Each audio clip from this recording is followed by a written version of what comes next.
once again to Diane Writes. I am covering Aaron's Ask an Old GM slot today.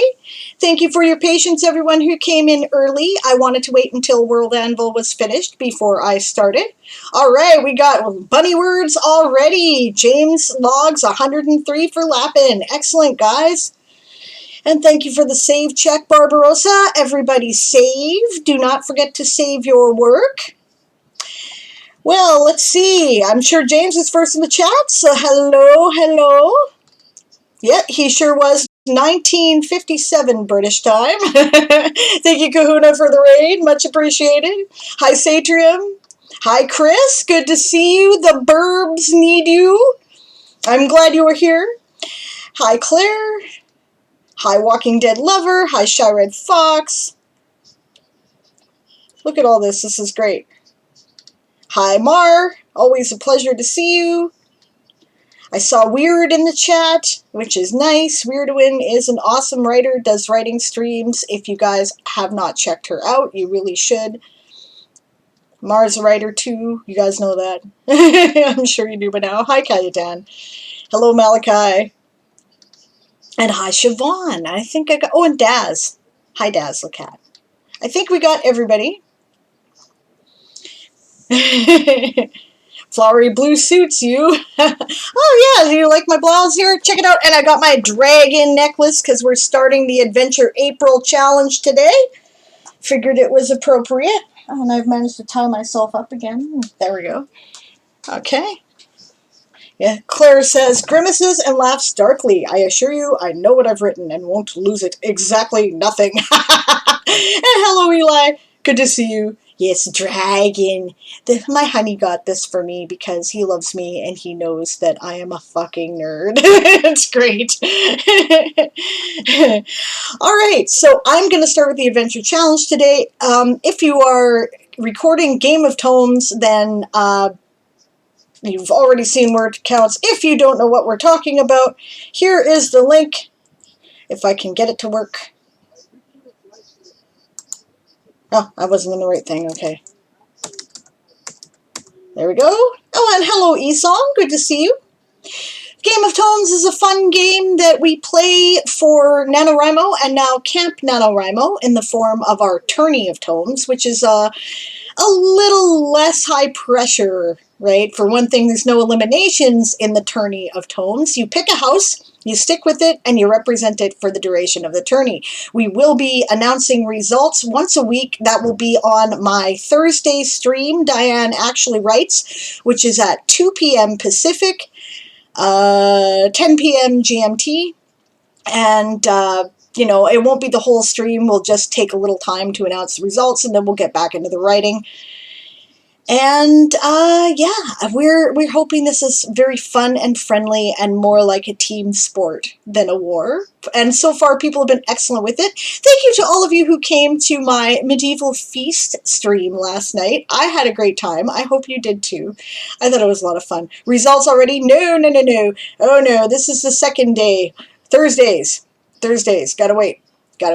So, yeah, I'm going to get the music started, and I'm going to start a sprint. I am right at the beginning of my Adventure April challenge. I will show you guys the page if you have not seen it yet, because that's what I am currently focused on. If the music is too loud, please let me know.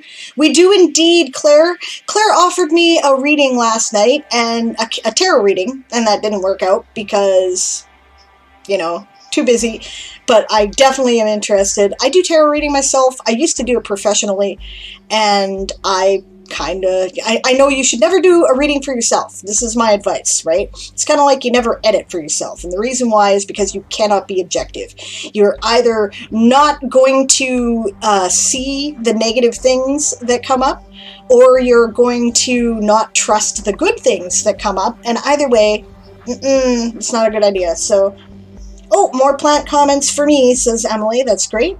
Am I reading Scribe's article today? If so, let me know so I can grab him. No pressure either way, says Esong. Yes, I will do up to 3 1, 2, 3, count them, showcases today, first come, first serve. I know that he wanted me to look at that article in particular, so definitely get him on the line for sure. Daz says, I'm starting with the writing of the pre-gen characters. I probably will start with that too. That seems to make sense to me. At the very least, I'll lay out options. Right, so, okay, let's get busy, shall we? We'll put up the sprint timer. Hopefully it's actually fucking working today. Okay, all right, we're good. And is it actually going to capture my thing? Yes. Okay, we're in order. All right. This is the Adventure April Challenge. Basically, it's, if you haven't heard of it, it's write a one-shot adventure for somebody to play. Okay, that works, E-Song. Yes, I'll be happy to just grab a link. If he can't make the stream, he can always watch the VOD later. I'll just note the time when I start so that you guys can fast forward to that point in the VOD. Yes, there's no word count limit because you don't know what'll be available. Yes, we will be streaming the adventure. E-Song has already signed up to be part of our play group. If you would like to be part of our play group, let me know. What everybody voted for on stream was an independent faction. This will take place in the Toysoldier saga universe, so it is space swashbuckling in flying magic ships. There's a lot, it's got a Napoleonic Wars type feel to the technology, and there's magic, and there's a big war on between elves and orcs in space, basically. So if you've been here, you're familiar with the world already. I don't have to explain it to you. We're going to come up with an adventure that's suited for an independent group who serves neither the Avalonians nor the Fomorians. And I'm going to specifically design it so that you can interact with whichever group you choose or go totally in it for yourself. It's totally up to you. I've already thought of how to do that, so it's going to be fun. Okay, I've missed something here. Claire says, oh, okay. Actually, quick correction. Since the ban on witchcraft was abolished in these lands, witch diviners have had no need to hide their practices with the use of common items, and so I choose specially made oracle cards. Oracle cards work too. I've gotten some great readings with some excellent oracle decks. I really like the Phoenix deck in particular. If you're looking for like a life plan thing, it's good for broad periods of time, which a lot of divination systems are not. But any way of them, they work. I have animal oracle cards, the Druid's Animal Oracle deck, I think it's called. Beautiful cards, all about various animals and their associations. So if that resonates with you more, whatever works. I learned to read on a traditional Rider-Waite tarot deck. I used Robin Wood Tarot, which is basically a Rider-Waite style deck that is specifically geared to witches like myself. So yeah, E-Song says he can make a stream. He's just eating lunch in the other room. That works out. Eli says, executing decision. I'm going to go through all my editor's light edits first and figure out the heavy editing notes later. Makes sense to me. Daz says, I will then have to pick one day to make Hero Forge images for the pre-gens. I got 10. I'm probably going to do that later and probably not on stream because I've been having issues. Ooh, simians? No, I don't know. Maybe we kind of have to create them from scratch, and I'm trying to minimize that. Right? Question, do I do readings for people online? I am willing to. I would prefer to do it by video or chat. I do not like doing it in email. It takes too bloody long. Right? So, yeah, sure. My rate is $15 for a 20-minute reading, or I think that works out to $50, or up to a 20-minute reading, rather. And I think it's, I think I said $50 an hour. I don't draw things out, so, you know, if it turns out to be a nice short reading, then it's short. Yeah. And, all right. So we're going to start our what? I have no idea what I want to call this adventure yet, but I know what I'm doing with it. So let's start here. What have we got for templates? I've never actually opened a plot article. Ooh, eek, reading by email? That sounds horrible, says E-Song. I used to do it for Etsy, and I'll never do it again. No, it's way too time-consuming. I would much rather meet and talk with the person. For one thing, it's easier to interact, and for another, you know, it just takes less time. Weirdwin says, I used to use my writer deck for inspiration when my players would throw weird questions at me during games. I've done that. I also have played a Cyan game, which is where you play demigods, and playing one of the Loa, I often used my tarot deck for guidance to the next step because that's something my character did, and my game master, being Aaron, would run with it, right? So that's always fun. Claire says, I also cast charms, much like throwing bones, which raises questions as to how the bones were acquired. I have chicken bones I haven't made anything out of yet, but I intend to, right? And perform stichiomancy, book divination. Yeah, that one's cool. For those who don't know how that works, basically you find a book, right? You ask a question, you open up the book, and you interpret the reading based on what page you happen to open. Right? Siobhan says, I need to find a deck that suits me and learn to read the cards properly. Yes, you do. All right, so while we're talking, Shy Red Fox is writing, and House Millies turns in 1,415 words. You forgot to mark that was for House Kitsune, my dear. I don't know if you intended to. Okay. Plot story type. One-shot RPG adventure. I have no parent plot. Substructures, scene, themes. Let's see here. Exposition. The portion that includes important background information for the audience, information about the setting, events occurring before the main plot, characterization, and backstories. Okay, that's cool. Conflict. The part which is omitted or merged with introduction and rising action. Conflict defines pressure points, stressors which propel the story forward and drive your protagonist to act. That's cool. Rising action. In the rising action, a series of events build towards the point of greatest interest. Begins immediately after the exposition, builds up to the climax. Okay, so this is very much set up like a story plot. Structure, climax, falling action, or the denouement, as you may have learned of it in school. Resolution. Okay, yep. Components, goals. Okay, goals are important. Hooks.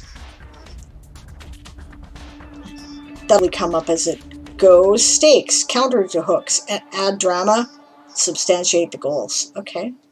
Moral quandaries. Oh, I got lots of those. That's going to be fun.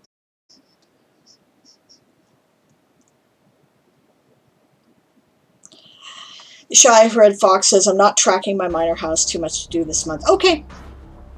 Legit. I will let Darth know he's got a place for Kitsune on the thingy. Minor edits. Last proofreading goes through before upload of my novel for print and copyright. Excellent! The plot template seems made more for stories and novels rather than RPGs, says Cayetane. No, I'm sure that's not true. I'm sure this is just the section that is geared specifically towards it. Cruel tricks, red herrings, okay. Fit for write the overall adventure. Relations, protagonists, allies, neutrals, competitors. Okay, so you need lots of character articles. Adversaries. Cool. Backdrops. Locations. Okay. Threats. Possible source of danger. Encounters. This is probably where the bulk of things will go in here. Past events history. Oh, hail hydrate. For some reason I put my coffee on the table and my Coke on the coffee warmer. Fortunately I haven't turned it on.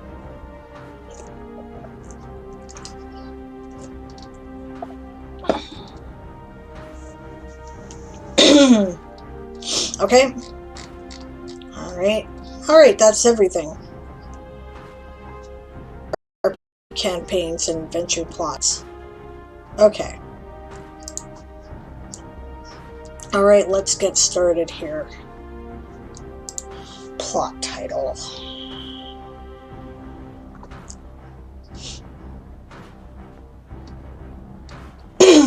I like to have a title before I start things, but I'm not sure.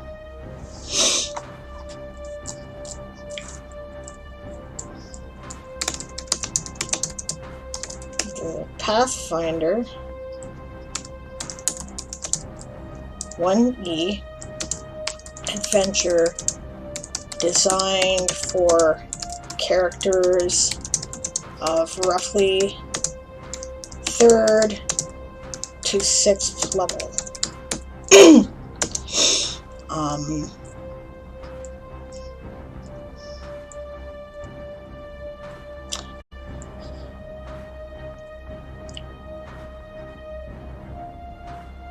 Oh, lapping words happening here. Emily recorded 49 words. Good job. Claire says, my stepdad has a traditional tea warmer that uses an actual tea light candle. I used to have one of those too, but somebody broke it, of course. Siobhan says, less work, more sleep. I think I'm going to nap. Have a good stream. Sleep well. Yes, nap. Small plant comment. Got it. Got it. That's what Emily was doing. Emily is trying to comment on every plant article. I admire her tenacity. I will not be doing that. Alright. Pathfinder adventure designed for characters of roughly 3rd to 6th level.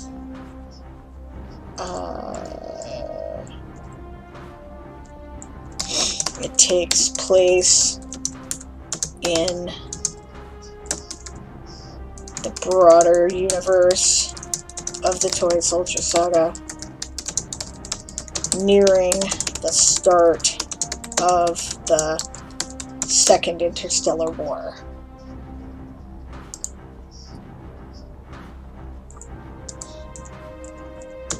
Since the characters will be playing independents who are neither loyal to the Avalonian 2, not 4, to the... I gotta make a bunch of little articles here. This is gonna be a pain in my ass. Okay. Avalonian Empire, nor the Fomorian Empire.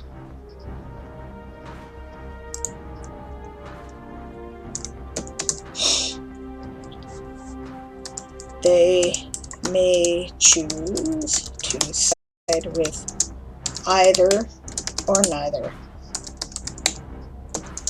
And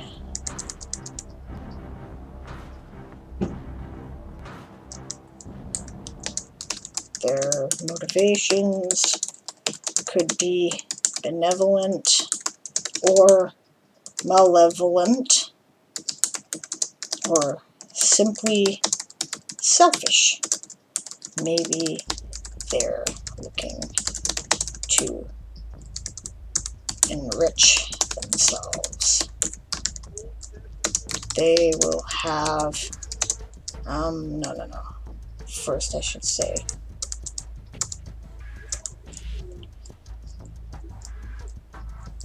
we strongly suggest to the DM, or GM rather, GM, come on, however, that all the players be on roughly the same page. A good aligned party and evil aligned party, or a neutral party, not a mixture of the three. Because that can be a real fucking pain in the ass, I tell you. I hate that. If you're trying to play good characters and there's one guy in the mix who's got to fuck with everybody, they're nothing but a pain in the ass. They're not fun, they're not helpful, they're just a douche, right? So, you know,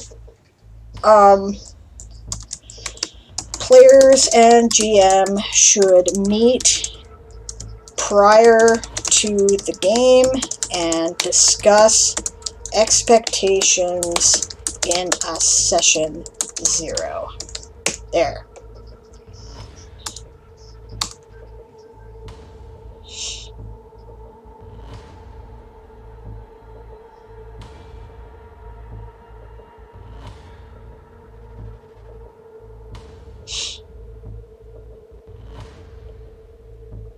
And Chris is churning out words for the burbs. 2,224. Chris doesn't need any help. She's like a house on her own. They're a house on their own. Well, the herbs did their job and the coffee is hit. Let's go, says Claire. That's excellent. Emily says, it wasn't the plan at first, but seeing Satrium's statistics just motivates me. That's awesome. Emily has commented on more plant articles than anybody else. I apparently haven't been doing a bad job there, so that's good. I am working at it. Right? And I love when people say my comments have been helpful. I love that too. I like to be helpful too. Daz says, Calyatan, you're welcome to use the same structure for that sinking feeling on my all-in world. I'm gonna borrow stuff from Daz too. I especially like her use of spoiler boxes. That's the sprint, gang. Don't forget to enter your word count. I'm going to do the same. This is raw writing, so I will be entering this word for word on word counter and tracking it. We have 132 words for the sprint. Booyah! Actually, I can go over here and do that, and I certainly will. Wrong thing.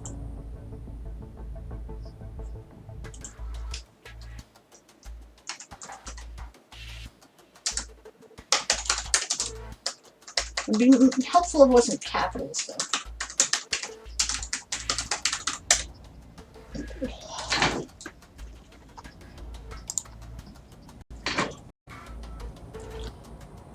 Claire says, I apologize as much as this is a productivity stream. I fear it would benefit more from Diane actually writes, and thus I'm going to mute the tab, not the stream, put some music on and get cracking. Totally cool.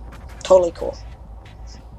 What about Lawlevolent? I don't even know what that is. They're weird. Claire says, thank you for your presence and aid, my queen, and might I add that I find your humility rather admirable. Aw, you're sweet.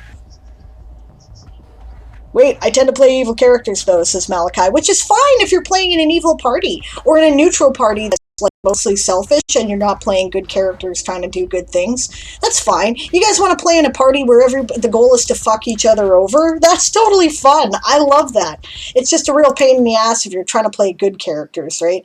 I mean, I recognize that, you know, evil people actually exist in the world, and I think they're a pain in the ass in real life, too.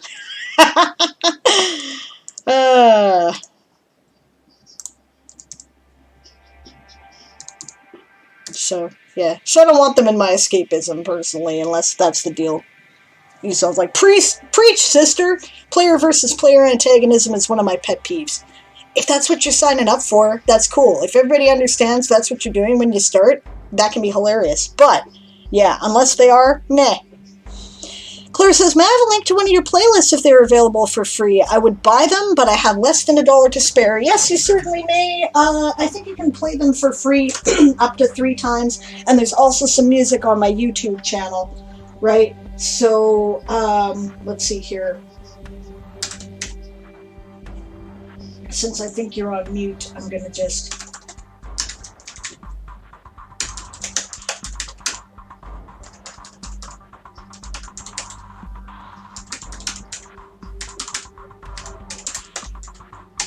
That's the site I was playing them from last night.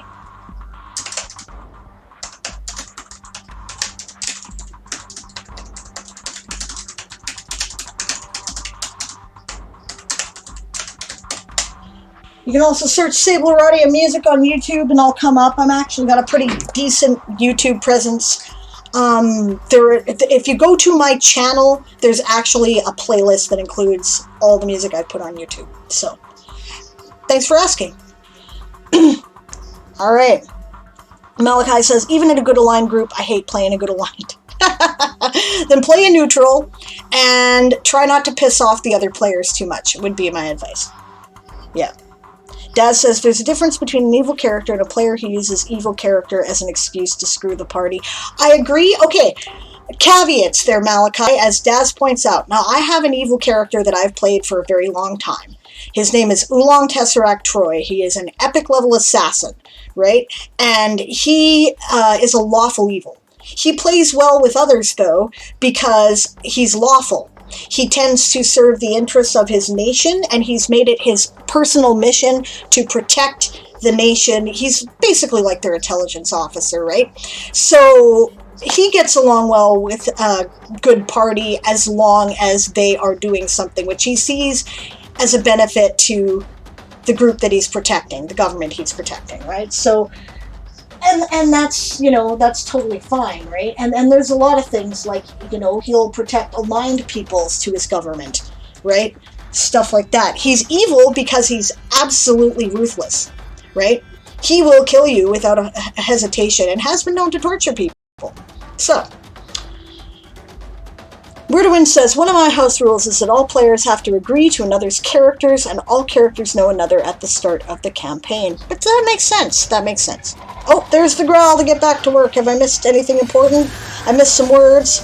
I guess I'll go into the sprint just a bit. And then I'll shut up.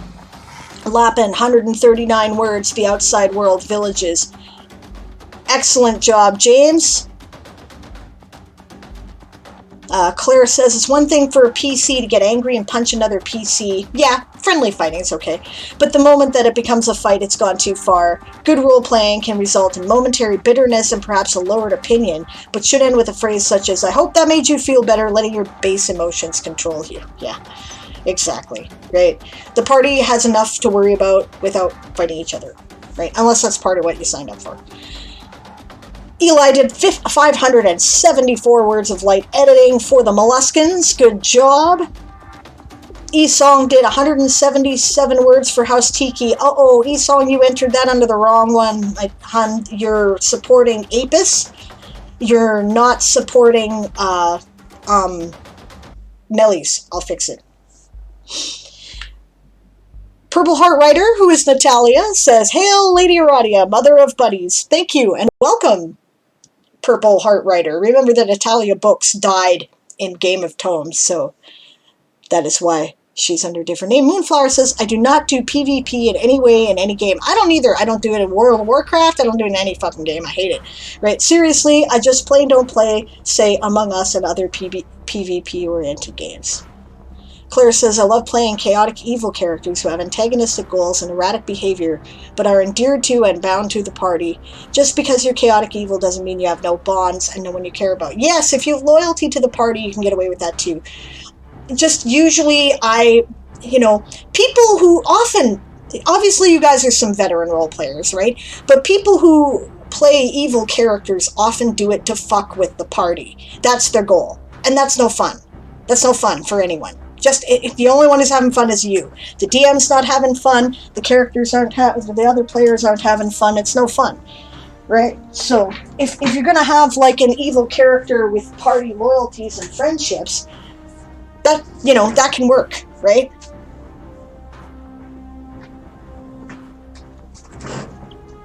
All right. Have I missed much more that's important? You know what? I'm gonna get back to this in the next break, guys. There's a lot. Yeah, in many alignment systems, evil characters aren't the bad guys, points out Moonflower. Yeah, that's true. And that's okay then.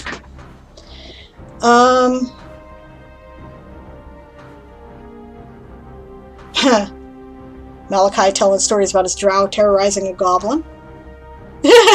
House Millie, 17 words, goofing off.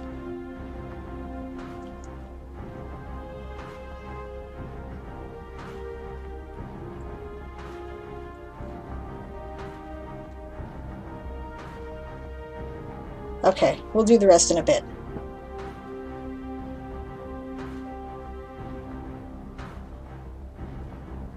Okay.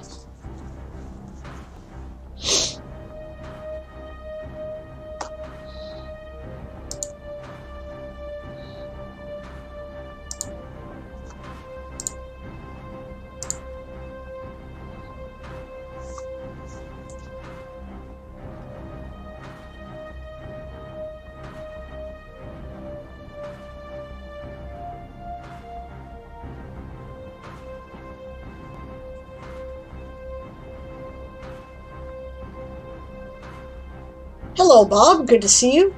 So I was trying to finally get my favorite article background done. Awesome.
What do they call the half-heavenly types these days? I don't remember what they call them in Pathfinder. Somebody want to throw that at me?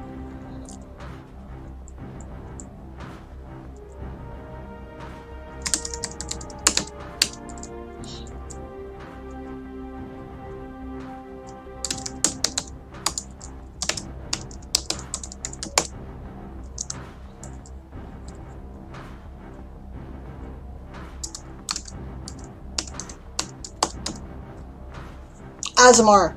Okay. No, that's D&D. Yeah, do they have one in I mean, do they not have tieflings?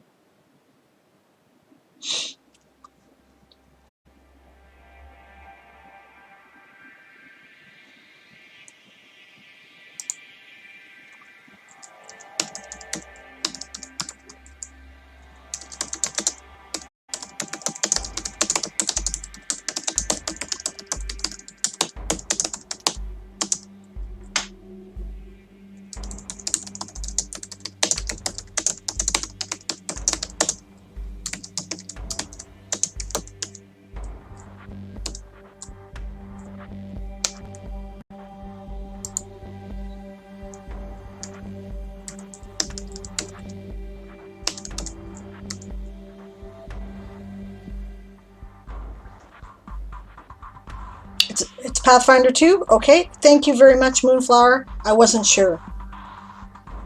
Hey, Aaron, good to see you. I'm starting the adventure. What do you think? Can we have Nistling characters? Will they be done by the time that we get this done? I'd really like to have some Nistlings as an availability. I'll take off Otterfolk if you make Nistlings.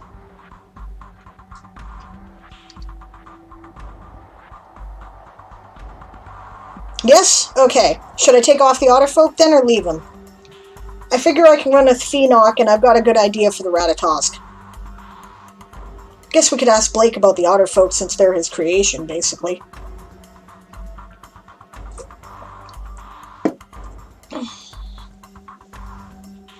Leave it? Okay. Have a good stream in writing. Chris is off. It's almost 4 a.m. Oh, Jesus. Go to bed, dear. Good night, Chris. I'll see you on your stream tonight, I think. Oh, by the way, happy House Avis and House Lappin weekend. It is, after all, Easter. Just saying. You never want to fire Nistlings from a trebuchet. They always miss. No, they're your creation. Oh, okay. It's just something that Blake wanted to create. Okay, wanted to play. Fair enough. Awesome. All right. Have I missed anybody? You can't play orcs. You can't play elves. I mean, you have to have a damn good reason. And I'd like to include Illyri because they are not loyal to either faction either, but I know Aaron needs to do way too much work on them before they'll be ready. Am I right? Correct me if I'm wrong, dear. We should celebrate with some cannibalism. I'm going to get some chocolate bunnies. It's our holidays, that's right. 973 words for Millie's from Walking Dead Lover. But goblins are in. Yes, goblins are in. Goblins and gnomes, because not all goblins and gnomes are involved in loyalty to the Avalonian or Fomorian empires, right? So, okay. Do me a favor there, Esong. Right? I know you're supporting House Tiki. House Tiki is supporting House Apis, right? So this one time, re-enter the word count you entered for Melis for Apis. Make sure you note Tiki with it, and I will delete your Melis points there. I won't do it again, though. After that, your points get thrown into the ether. They go bye-bye. So, okay. Emily says, oh, that reminds me, still need to order game meat. I want to buy pigeon and rabbit. Sounds tasty. Okay. I won't actually say that, though, because this is Game of Tones. Okay. Alright, I don't think I'm missing anybody. House Apis, not Avis. Yeah, the bees. Kahuna is supporting the bees.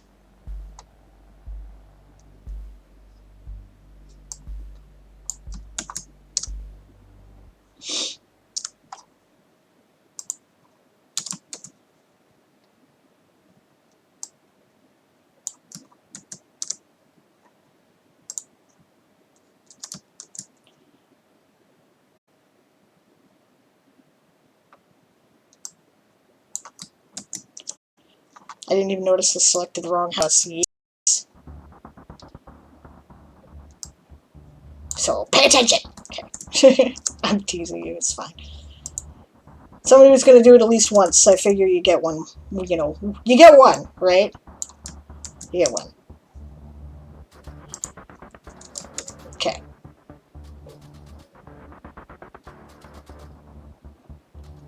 Alright, thank you very much, Yi-Song. Is it true that short stories don't have chapters? Yes, it's true, Malachi, they don't need them. A story that is 5,000 words or less does not need chapters. You can break them up into sections if you want, but don't need chapters. They do not have chapters. Chapters are something you usually save for novellas. Maybe novelettes. No worries, Yi-Song. Okay. Actually, you know what? I should separate our campaign-specific races.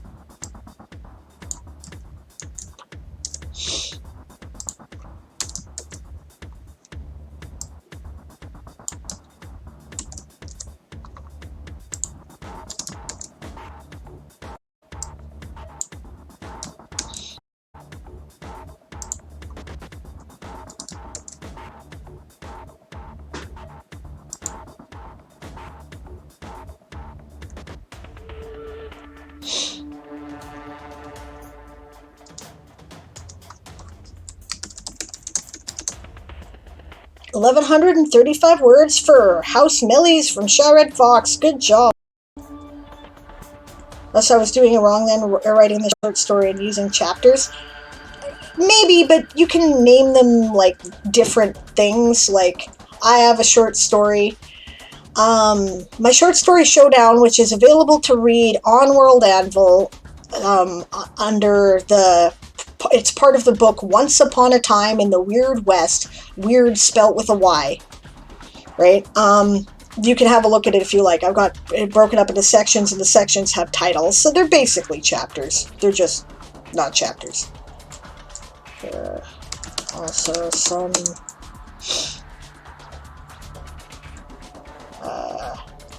universe-specific PC races that you will... that players will have the option to play.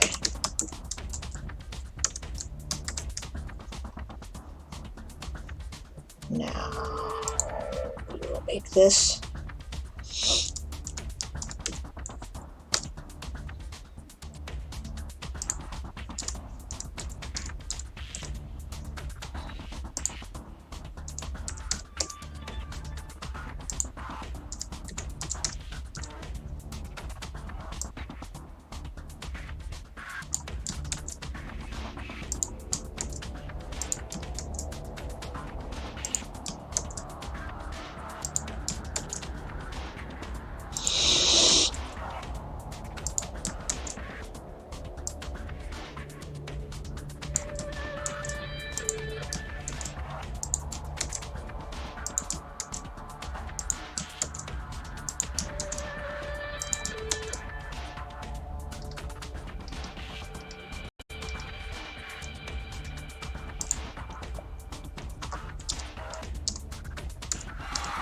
And that's the sprint, gang! I think maybe I'll do that. Actually, I should leave that, and I just won't count those guys as part of that sprint. So, I did not do many words this time. That is okay. 63.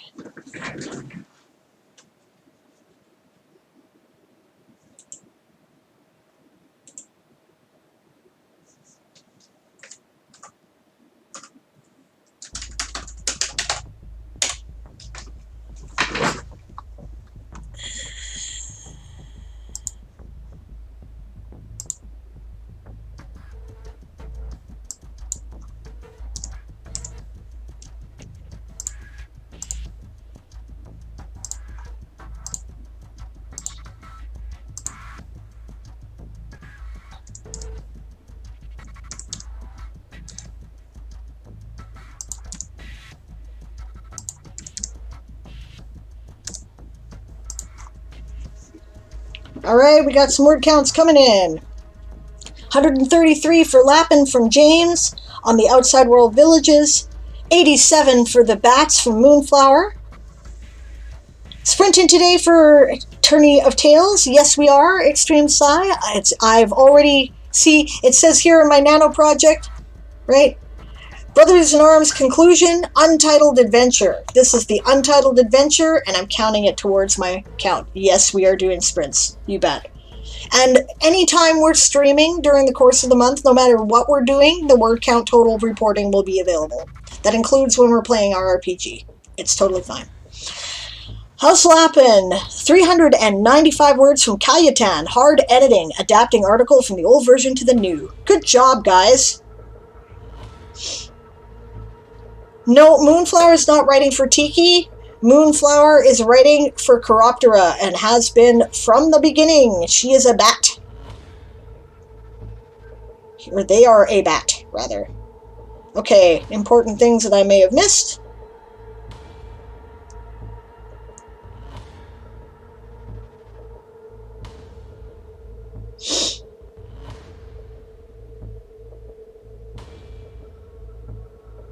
Lots of stuff about playing different characters.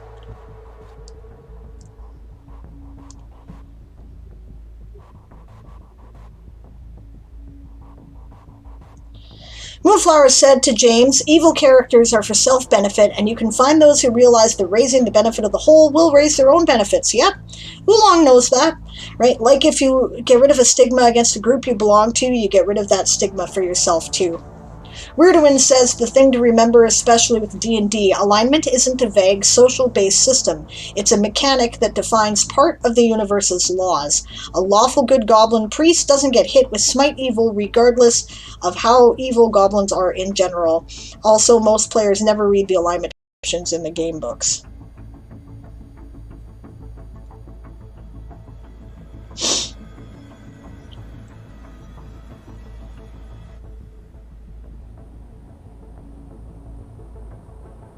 Moonflower says, believe it or not, I'm true neutral in D&D 5e alignments. I don't know about 5e.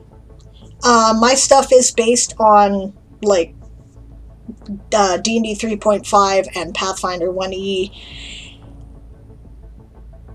Okay, you know what our thoughts are about alignment?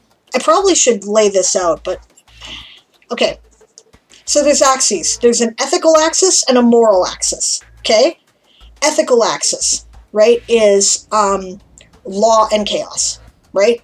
Moral axis is good and evil, right? So you fall somewhere on there, right? The difference between law and chaos is the good of the group versus the good of the individual, right? The difference between good and evil is, do you want to help other people? Like, do you care about other people, you know, as much or more than yourself, right? Or do you not care about other people at all and want to, and, you know, like, so that's kind of the axis, right? And we tend to have a more nebulous view of it in our universe. So, also, I'd like to point out, as a pagan, that D&D alignments as written in the original books are very Judeo-Christian. I have a much broader sense of good and evil. To me, they often equate law and good, right? Obedience is not holiness, is my opinion. Okay. I talk too much. Wow, I've definitely talked too much.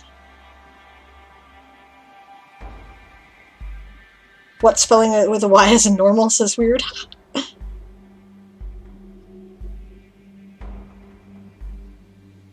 Yay, Moonflower found a calendar for her question, their question, because I would have had no fucking clue. Hi, Laria. Good to see you. Welcome.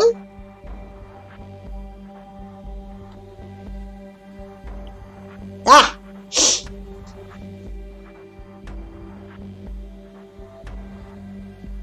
Original D&D was originally law versus equals civilization, chaos equals nature, but that's going way back in my brain to cite properly. Yeah, there's some of that, too.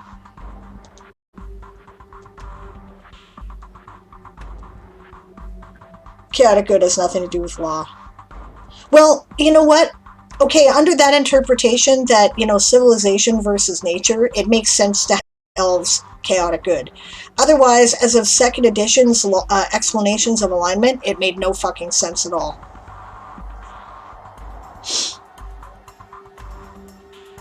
Yep, Bob, you're absolutely right. Good versus evil. Will you sacrifice your own well-being for the benefit of others? You're good. Will you sacrifice others to advance yourself? You're evil. Yep, simple. Okay.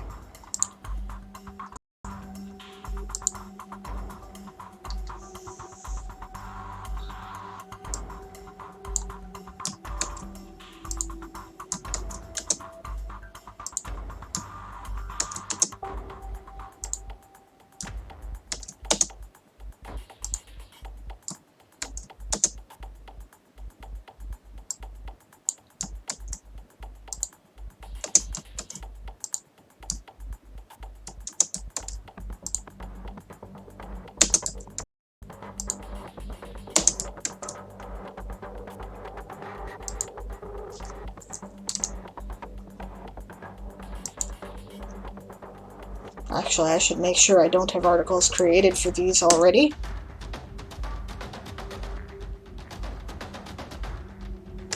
Nope.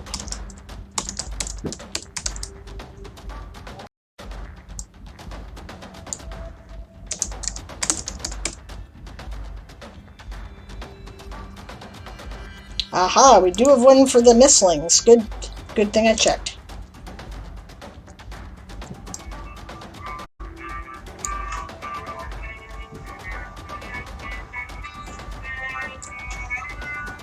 Sorry, that's my cell phone.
You have to say it like that because there's actually races called Draconians. So you have to say dragon-like. I think otter folk is pretty self-explanatory and doesn't require...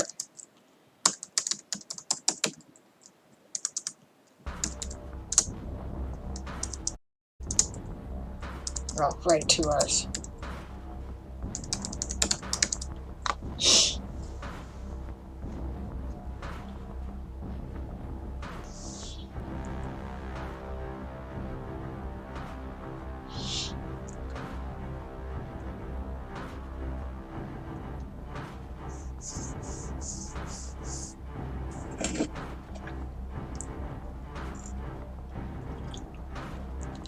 Okay, Bob, I sort of agree with your chaos versus law axis. Right? Do you believe that structure and order is important? You're lawful.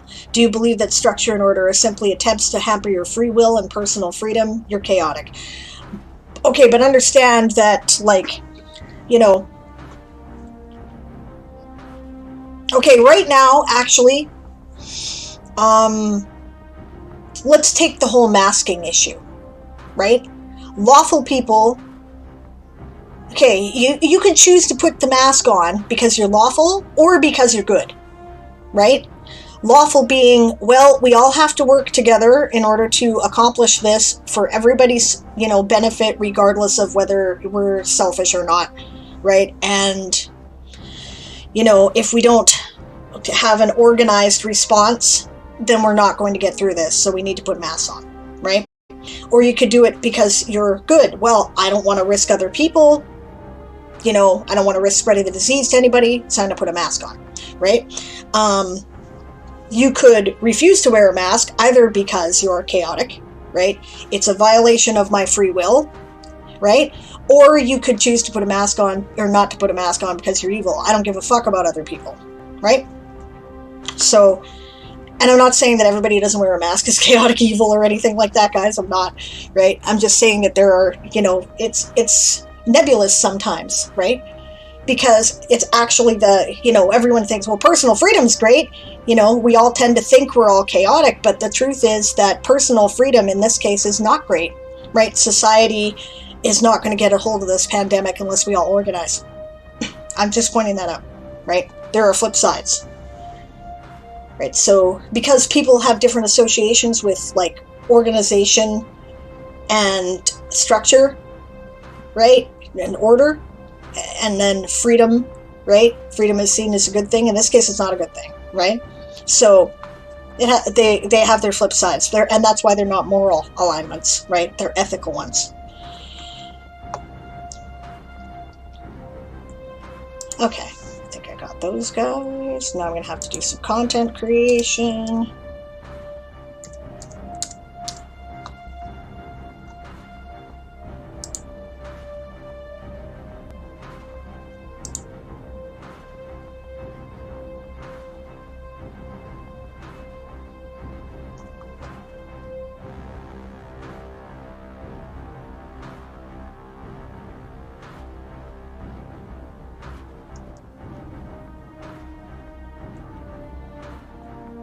See, I don't agree with that at all, actually, Bob. I think that good and evil are generally not culturally dependent.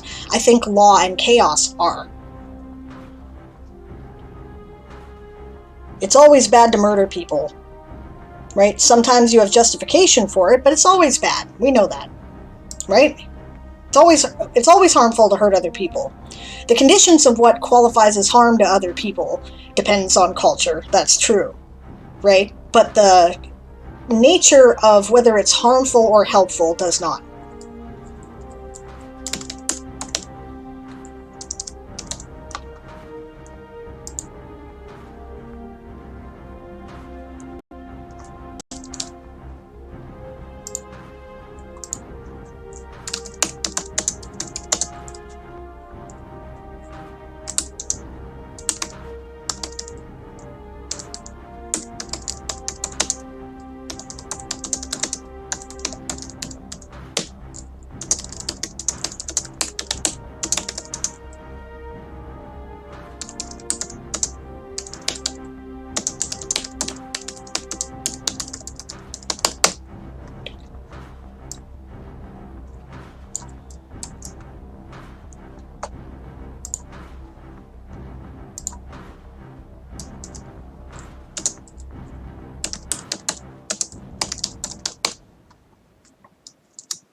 "124 words for House Tiki from Scribe of Nagati, supporting Apis. Good job."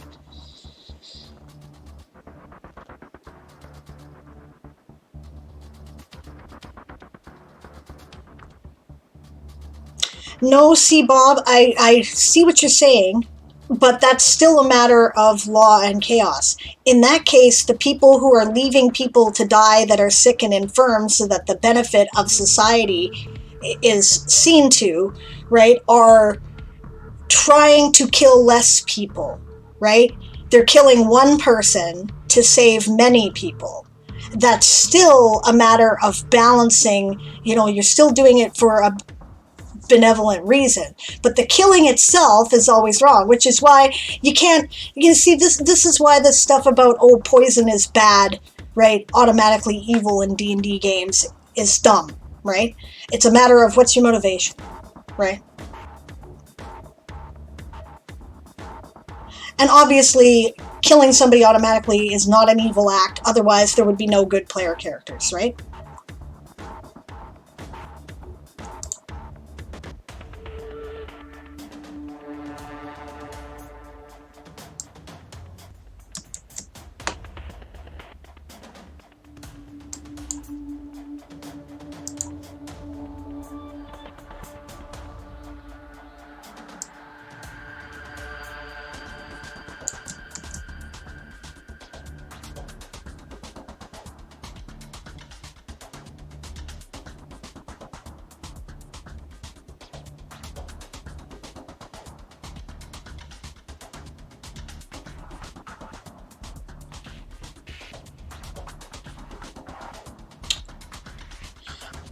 This is going to be fun. We're going to have a debate. Okay.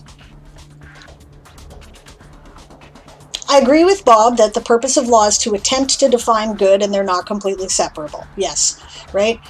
But not necessarily. The concept of evil law almost always comes from the judgment of somebody outside the system. Yes.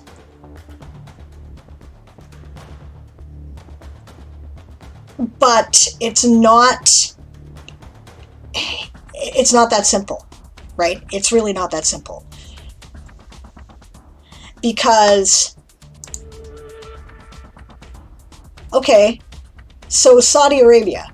The Prince of Saudi Arabia had some American journalist murdered, cut up into pieces, and disposed of the body. Is that a good act?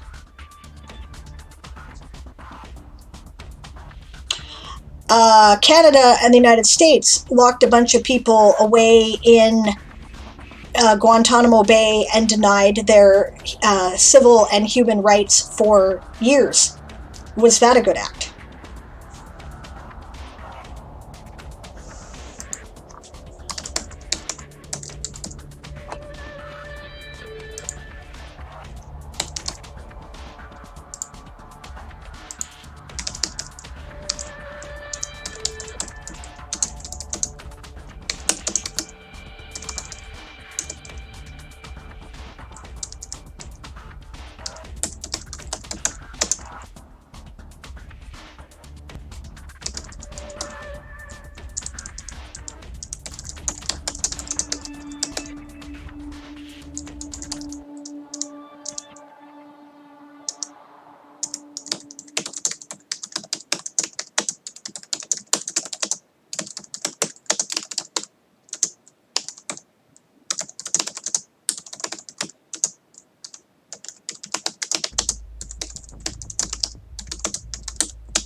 Bob says no, but those acts run counter to the basis for our own law. They're technically legal, but they violate the principles that our own law is based on. And that's the sprint, by the way. Okay, you've defeated your own argument there, right? Because you're saying that they're not good acts, right? Okay, I guess not. I guess you're not. All right, but here's the thing, right? You know they're not good acts. So it clearly is not society dependent, right? Because I think what you're trying to tell me is that law decides what is good, right? So in that case, would the Galactic Empire be the good guys in Star Wars, right? With the rebels being the bad guys because they're running counter to the existing law, Doesn't work like that. You know it doesn't work like that, right? It was all perfectly legal by Empire law, what they were doing. It wasn't illegal. So law does not define morality. I've got 2 of these open. Why do I have 2 of these open?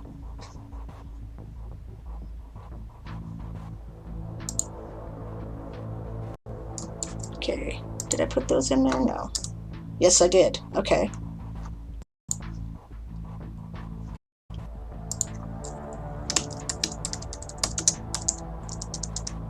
That doesn't matter. Species. And...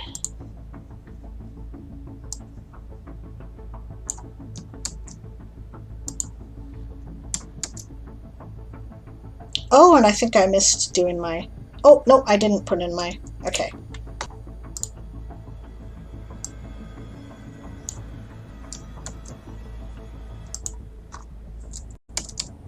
No.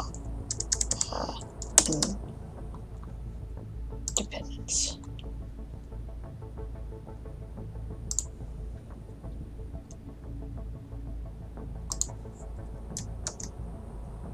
All right, 123 words.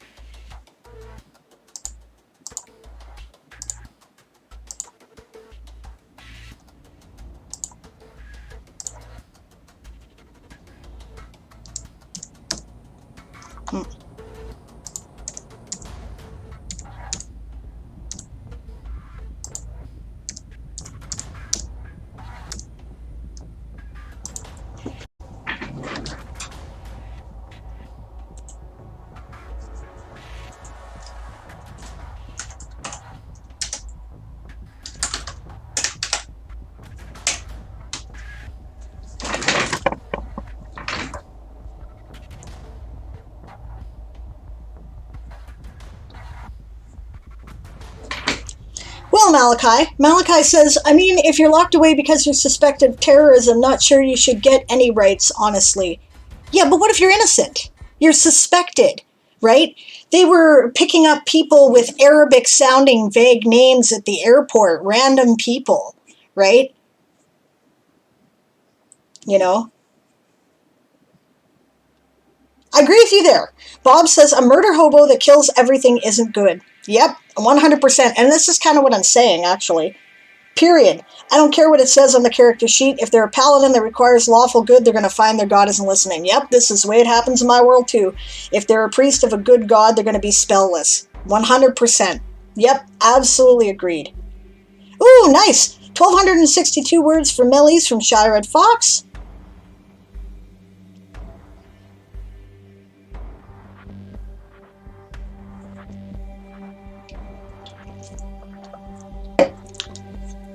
See, now this is the thing, right? Complicated. I have complicated views of good and evil, right? Sai says to Moonflower, my comment was more along the line, if you're led to believe a village is an evil cult, so you blindly kill everyone in town, doesn't make you inherently evil. But it does not make you good.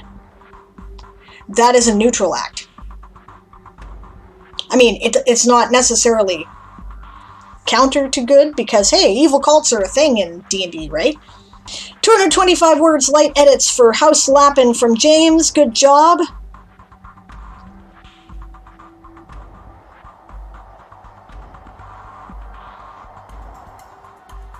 I don't agree with you there, Daz. Daz says, I think what is seen as good or evil... oh, dragon. This could be fun. Okay. I think what is seen as good and evil is entirely up to those perceiving it, and that means there's always disagreement, especially when you try to determine the degree of good and evil. No, I don't think it's totally subjective. I think you know in your heart when things are wrong and when they're right. Sometimes society makes it complicated, and your own, you know, and the circumstances might cause you to choose the lesser of two evils, right? Understand that I'm a Wiccan, okay? My understanding of good and evil works like this. An it harm none, do what thou wilt. Right, so I've actually written I upload to academia.com or whatever, right? Okay, it's a paper on it, right? Okay, so as long as it doesn't hurt anybody, do whatever you like. right? So that's freedom from guilt for things which are imposed by outside sources. It gets rid of most of our baggage about sex, for example, right? Being gay is fine, doesn't hurt anybody, right? You know, kink is fine as long as consenting adults are involved, doesn't hurt anybody, it's fine, right? Where there's harm, now there's a problem. Now you got to think about it, right? Some people interpret this as do no harm, but it's not possible to exist in the world and do no harm, right? Did you eat today? You hurt something, right? You either hurt a plant or you hurt an animal, something got hurt, right? Did you squish a bug? You hurt something. It's not possible to do no harm. So then you have to think about it. And then based on your understanding of the situation, right, and the information you have to try to make the best moral decision based on the information you've got. Now, that doesn't mean you always do it right. Often we fuck it up, right? But as long as you're doing your best to consider the greater good, and that includes yourself, it says, don't hurt anybody. You're part of everybody, right?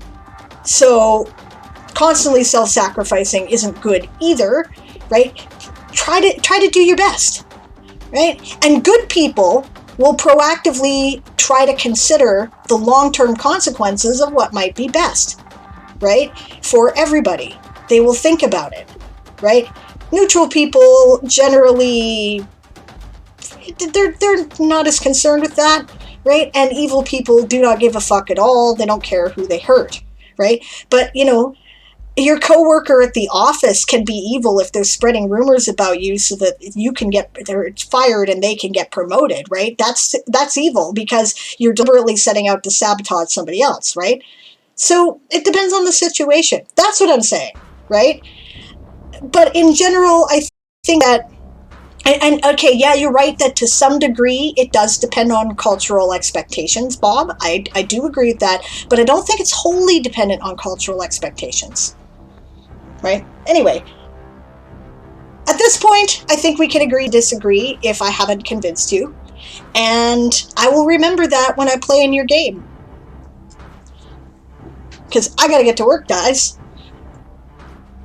484 words for Mollusca from Eli, 332 words for Mollusca from Bob, assigned to Sauropoda. Yep, will do. Absolutely will do. You bet.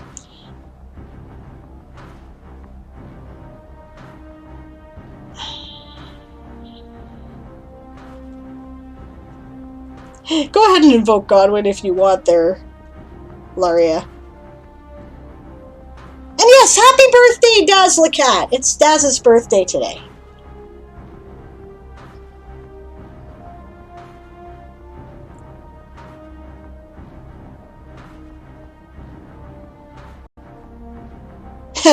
Yeah, see, I agree with Moonflower, right? As a mostly non-Christian, I will mostly disagree. Evil in terms of sin, Christian, right? Evil in terms of your being a dick to someone, not really. Yeah, lawful will not necessarily obey the laws all the time. Maintain principles. I agree with you there, Bob.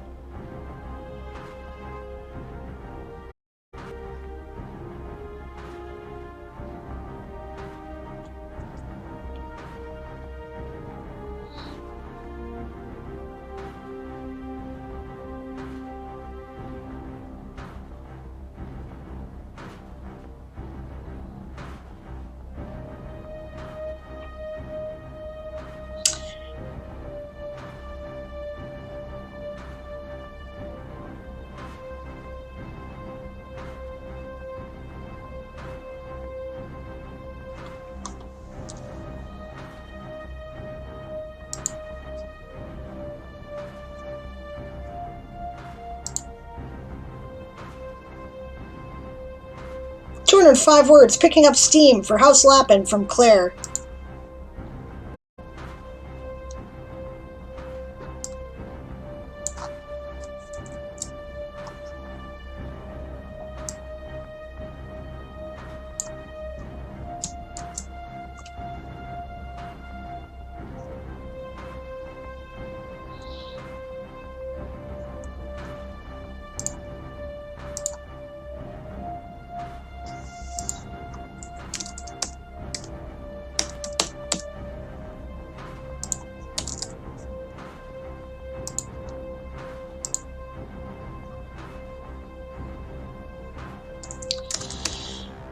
right, I'll answer Sai's question and then I'll leave it.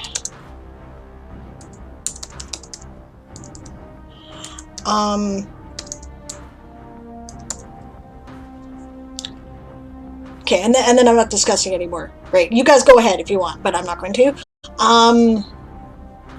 Okay, if it's not dependent on culture, then what standard do you use? It's simple. Don't be a dick. Really, it's that simple, right? Pretty much every culture has some version of do unto others as you would have them do unto you, right? It's because we know when we're being a dick. Now, the ways in which being a dick are, you know, like the ways in which you can be a dick change depending on what culture you're in, right? For instance, I would not go to a Muslim culture and not veil if that is the rule, right? Because that's their rule. And by not veiling, right, I am blatantly ignoring their laws and their sense of decency. Out of respect, I'll wear a veil. I do that because I don't want to create problems for people unnecessarily. Because I like people, right? Do I agree with wearing a veil in my culture? No. Do I think that people should be telling people they can't wear a veil in my culture? Fuck no. Right? But that's a matter of law and chaos. I don't think that we have the right to tell women what to wear or what not to wear. Period. If they want to wear a veil, that's their right. Quebec has an anti-veiling law. I am adamantly opposed. But that's my law chaos axis, not my good evil axis, right?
Claire says, "Okay, I'm taking a quick break." I was going to take a break after the sprint, by the way, if you feel like waiting, right?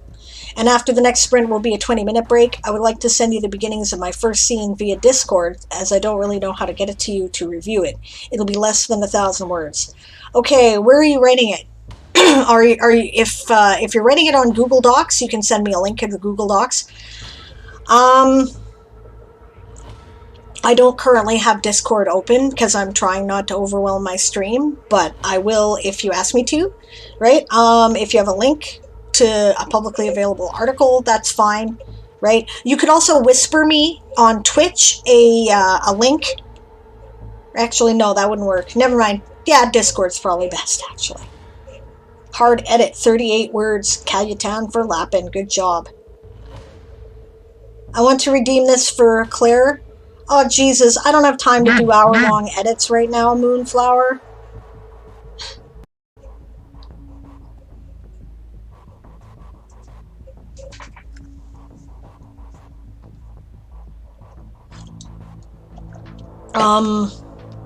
If it's less than 1,000 words, it's probably fine for a showcase. Yeah, I'm not doing edits this month. I just don't have the time in a stream. I'm sorry, guys.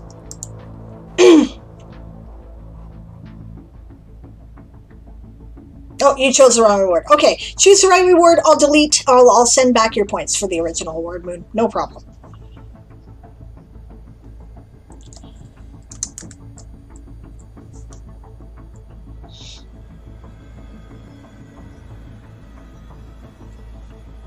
I think that's enough for now. I've started the article. I can do more later. No, wrong thing. What am I doing here? Word counter. That's what I'm looking for.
And that's a sprint. Okay, I agree with Daz there, Malachi. Write your story in chapters. You can always change it in the edits if you want to. You know, don't overthink it, man. Especially not in the draft.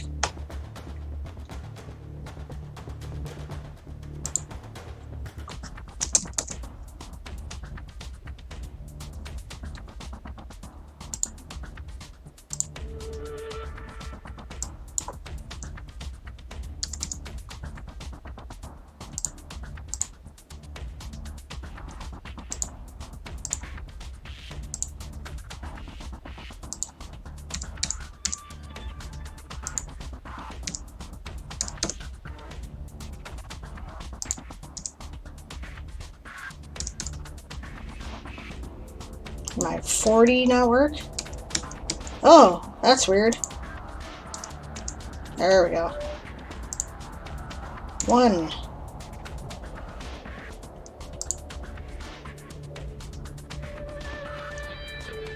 What did I say? 92?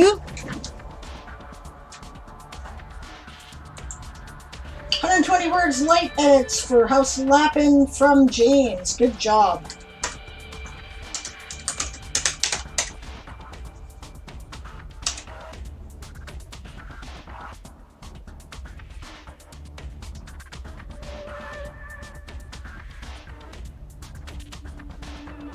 Showcase someone else. That's the right one, Moonflower. Good job. Put up your showcase if you want me to showcase something, Mar. You have to select the channel point reward, right? And then put it in the queue. First come, first served. I now have 1. I'm only doing 3. So that goes for Scribe 2.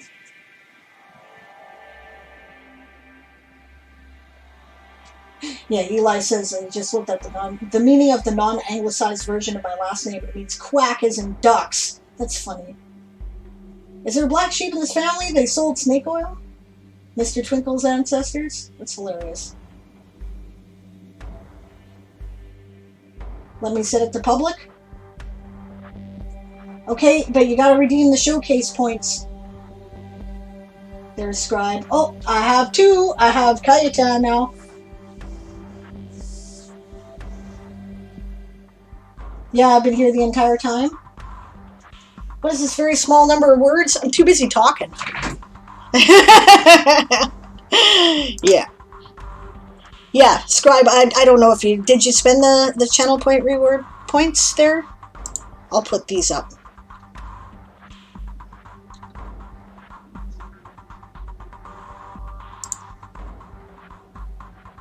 Oh, you redeemed the points earlier. Oh, okay. I think I may have too many now, guys.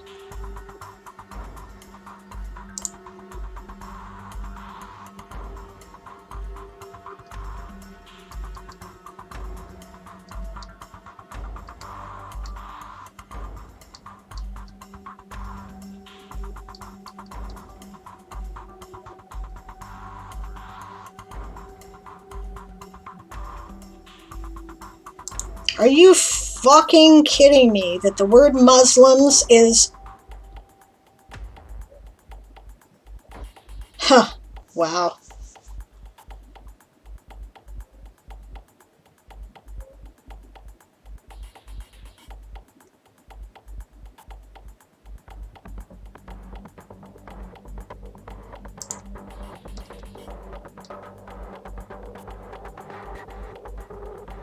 Automod, take a pill.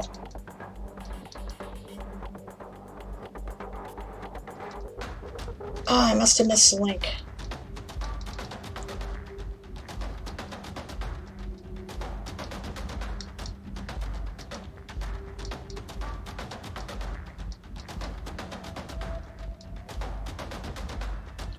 Okay, so we're about to have growls here.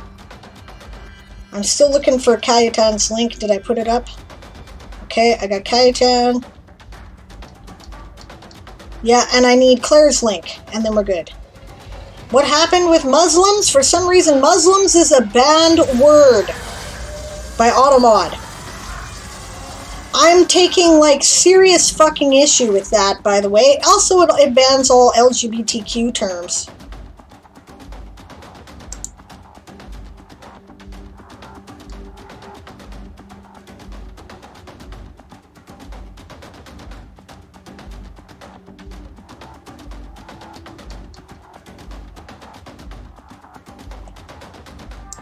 Yeah, I'm really offended with that, and I'm offended with their censoring of LGBTQ terms too.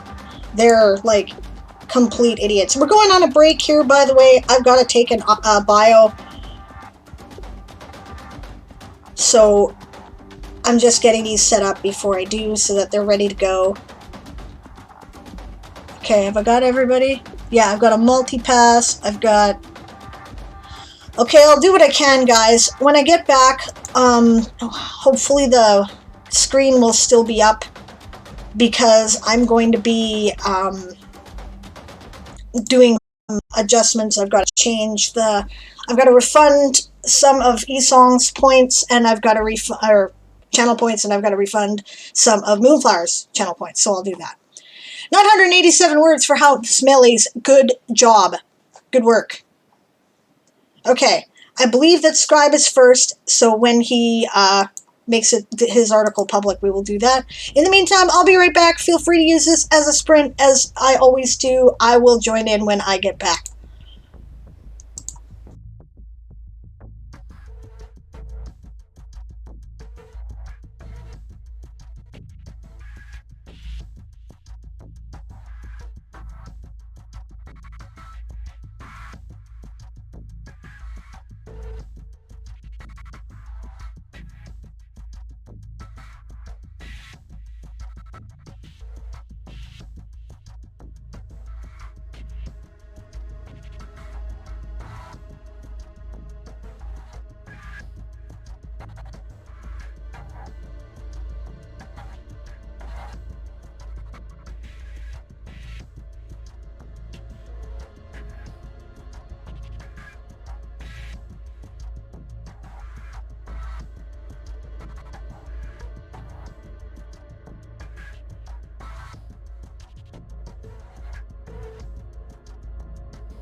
I am back, and I am working in the background.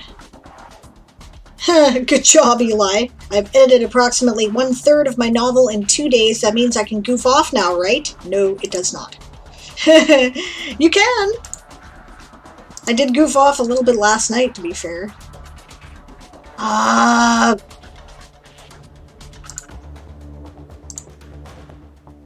gotta scroll back.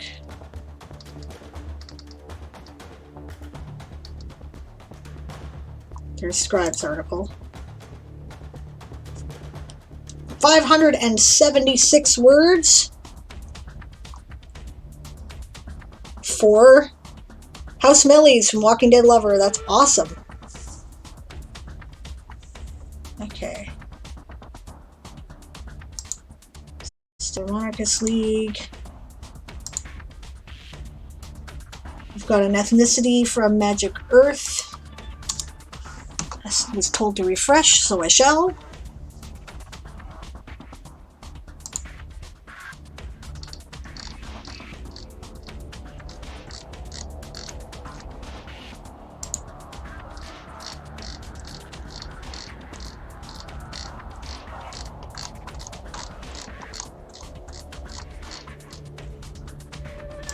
I can tell you I like your layout there quite a lot. Yeah, and still don't have Claire's thing, so.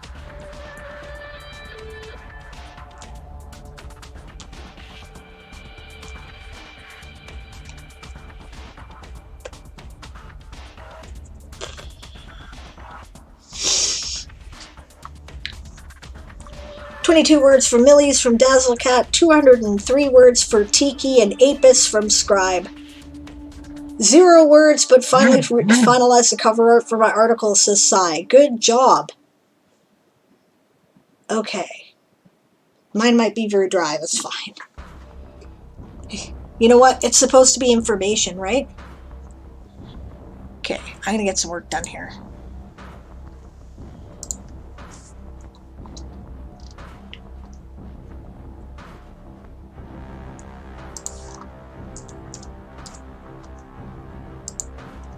Actually.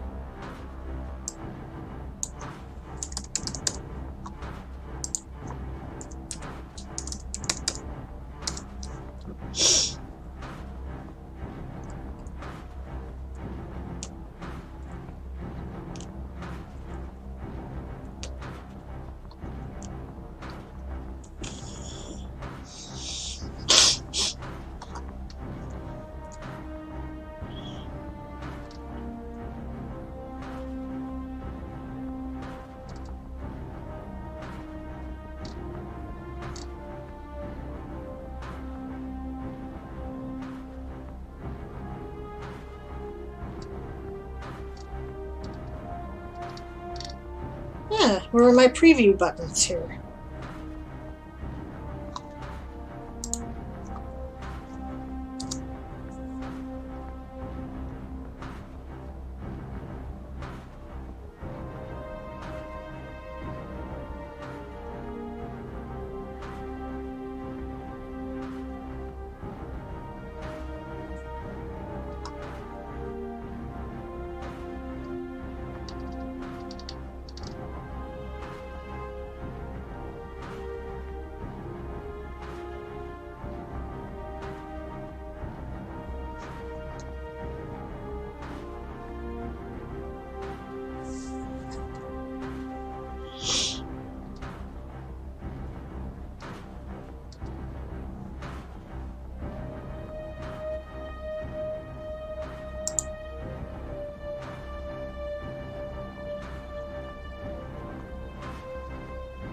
Oh, maybe I need a title.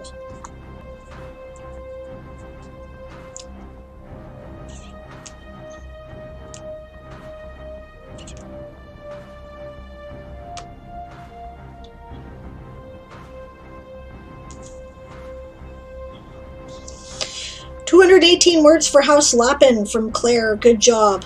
Yeah, ODTs I can't show on stream.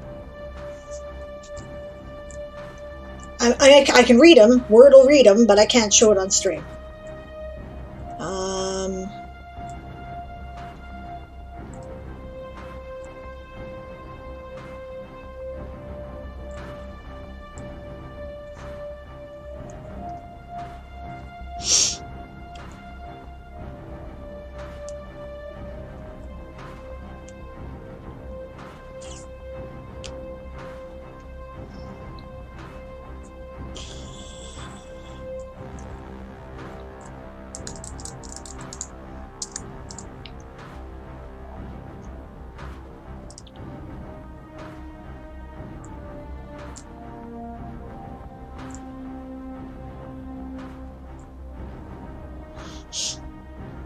Why can't I show ODT files? Because I would have to change my capture window,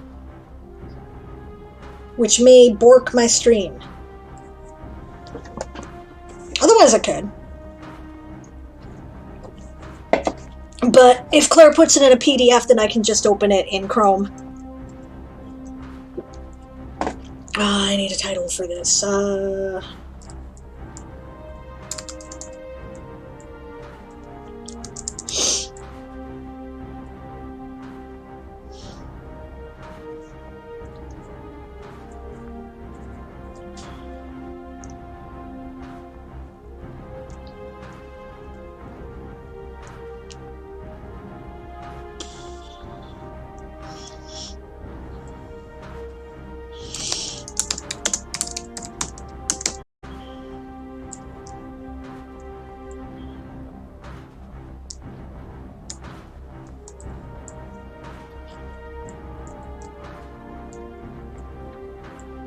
Okay, thank you.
All right. And that's the sprint, gang.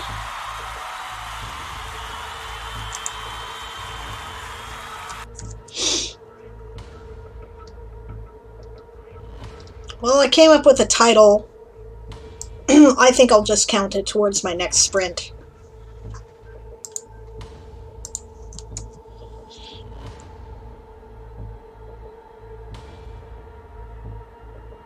It's the NCAA with Women's Final Four tonight, or Women's Final Four tonight. I'm gonna watch it, says Daz. Be right back. I may be on number 2, but I need to do a number 1. Fair enough. That was from Claire. I might need to refresh Nicotti's again. Okay, let's grab a Nicotti's again.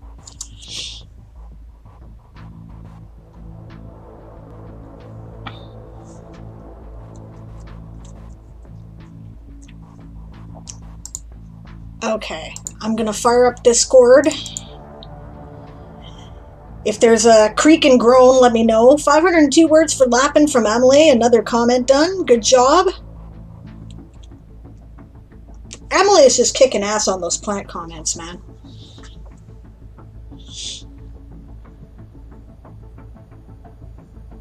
This one was on Findor by Laura VAB. I see you went there before me, Sable. Yes, I did. I read that one. How I do comment or reading articles when I don't get them showcased on the stream is that I start with people I know, right? Because I feel that they'll probably be mad at me if I neglect them. And then I look for people that I do not recognize at all, because that way, you know, they're more likely to be new, right?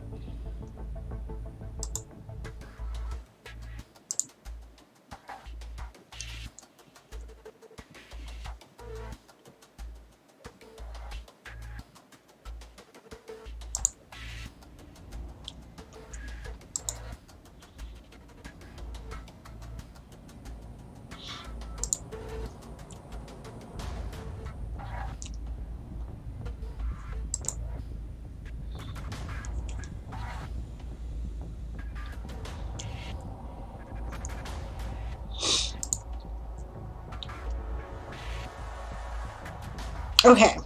So I have Claire's thing open. Did you spend your channel points, by the way, Claire?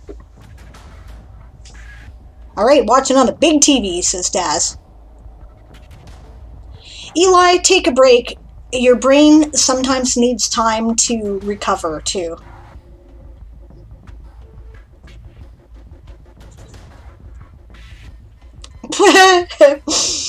the nuances of language, right? Cayetan says in Spanish, curve is curva, which is similar to a Polish swear word. Now they're using curva when talking about COVID, and every time I think someone is swearing. It's funny. It will really help me to get to know more people that I don't see on Twitch, says Emily. Now I'm doing the article with almost no likes because, like you said, a lot of them are new. Exactly.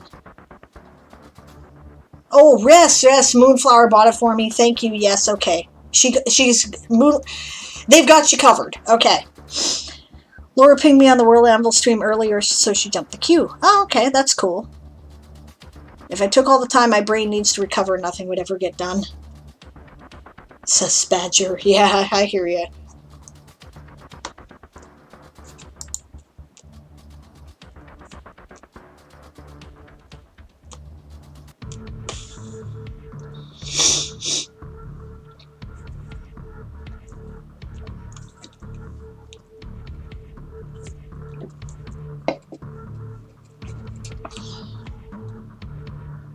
All right, as soon as this chat break is over, I'll be starting with Scribe's article. That'll be during the next sprint. Then I'm going to try to sprint and then do another article. And that's how it's going to work. Huh, okay.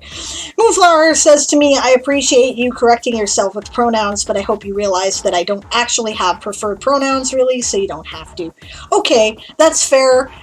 Just you prefer they, and I'm gonna, stick it in my brain, right? It's only that I knew you as she first. It takes me a little bit to adjust, right? For myself, if anybody cares, I answer to she or they, and I'm totally fine with either. I'm not really a he, but I won't object, if you give me a he either, because I'm not that attached to it. Okay, we're going back to a sprint. And we're going to do Scribe of Nakati's article. The Stellar Monarchist League. I will include the link again so that people can follow along. I really don't prefer anything. Yeah, that's kind of how I feel about it. I don't feel a connection to any set of pronouns. I specify they are for people who need a specification. Legit. Okay. Demigender, that's what they call us, apparently. For every monarchy overthrown, the sky becomes less brilliant because it loses a star. A republic is ugliness set free. Anatole, France, 1844 to 1924. Interesting. That's very interesting. Do keep in mind, Scribe, that you can have a republic and a monarchy, I believe, and Purple Heart Writer will correct me if I'm wrong. That's how the Netherlands work. All right, so let's do this list first on the side, because that makes more sense. Known star nations in the League. So they expanded into star nations. That's kind of fun. Albion, Aenohana, dynasties who have established colonies through the League. House of Windsor, House of Khalifa, House of Belgium, House of Wangchuck, House of Bolkia, House of Norodom, House of Schleswig-Holstein, Sonderburg, Glucksburg, House of Delamny, Imperial House of Japan, House of Hashim, House of Saba, House of Mashesh, House of Liechtenstein, House of Luxembourg-Nassau, Benedara Dynasty, House of Grimaldi, Alauite Dynasty, House of Orange-Nassau, House of Said, House of Thani, House of Saud, House of Bourbon-Anjou, House of Bernadotte, Chakri Dynasty, House of Tupou, House of Nayam, House of Habsburg, House of Eisengioro, House of Wittelsbach, House of Hohenzollern. So these are all real-life dynasties, right? Real-life monarchies that still exist. It's kind of cool. All Wikipedia links to houses with living members. There's so freaking many. I'm going to keep this article up and do some research because some of these I've never heard of. So cool. The Stellar Monarchists League is a colony-funding organization comprised of the last remaining royal and noble families of Earth. Their goal is the preservation and proliferation of monarchy as a political system by seeding the galaxies with colonies under monarchical rule. With the destruction of Earth on Earth caused by the Yellowstone supervolcano, yeah, that's going to happen sooner or later, the League lives on predominantly through its far-flung colonies. Wrong it's there, just so you know. You need the one without the apostrophe. And that makes sense. Monarchies are interested in preserving monarchies, of course. History. Although at this point, if they're doing colonies, they might be more accurately described as empires. Okay, history. Ever since the downfall of most of Earth's monarchies in the 19th and 20th centuries, monarchists have advocated for a restoration of royalty and nobility. Largely discredited and disorganized, monarchs came back into mainstream discussion during the horrific human rights abuses. You've got plural humans, and I think you mean singular, human rights abuses at the height of corporate power in the 26th century. Yeah, legit. You said you wanted my take on it as someone who is an advocate for constitutional monarchy. Like which of course means a monarchy with powers limited by democratic rule as well, right? And the two balance each other is my belief, right? That's the thing, right? Capitalism is kind of like the anti-monarchy, and one of the reasons why I advocate for constitutional monarchy is that capitalism is allowed to run free without any limitations, without somebody with the power to say no, right? They end up buying governments, and we've seen it in our own world quite a lot, and then the corporations run everything, and if anything, they're worse, right? When interstellar colonization began in the 20th century or 27th century, monarchists were well positioned to push for monarchical colonial charters. Of course, colonization is not a good thing, right? Understand that, especially when you're colonizing a people and a culture that already exist. Fight against corporate power and the creation of the League. Where men are forbidden to honor a king, they honor millionaires, athletes, or film stars instead, even famous prostitutes or gangsters. For spiritual nature, like bodily nature, will be served. Deny it food, and it will gobble poison. C.S. Lewis, Present Concerns.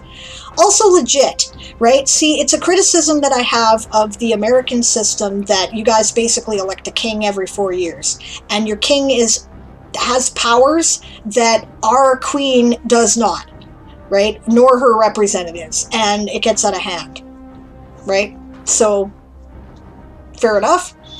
In the 26th century, and thank you for giving it a fair treatment, even though I'm sure you are yourself, being an American, are not a monarchist. That's cool. Yeah, fixing as we go, says Nakati. It says Scribe.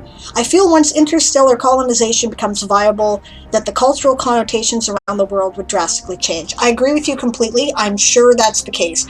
For one thing, colonization of a people will not be a thing if you can go to some other world with whatever your cultural group is and go make whatever society you want. Right? The only thing is that, of course, there will always be discontents, right? And then we'll have to deal with the issue of shipping them if they don't like the society they're in and can't figure out a way to change it, right, to someplace else. And there will always be problems like that, right? And the balance, to change the society, or is it better to go to another one? Right? Depends how expensive space travel is. That's another thing that'll have a bearing on that. In the 26th century, the power of transnational corporations had reached its zenith. Although Mars had won its independence, the belt colonies of Flora, Eunomia, Coronis, Eos, and Themis were brutally oppressed. Yeah, I think that the scenario laid out in The Expanse is pretty realistic too. Air and water was commodified, working conditions inhumane, and the populace lived under constant surveillance. This is one of the things that is a bit of a risk when it comes to space travel. By our current charter, we have a space treaty in which most of the major space technology-based nations of the world, right, as they exist now, have an agreement that nobody out there owns anything. It's all international waters, right? That being said, that gives a lot of freedom for corporations who do not represent governments to establish their own little fiefdoms out there. And we should be concerned about that and should take steps to prevent it. Okay? Labor movements were met with widespread murder and rape, while defeated freedom fighters had their entire space habitats depressurized. Yep.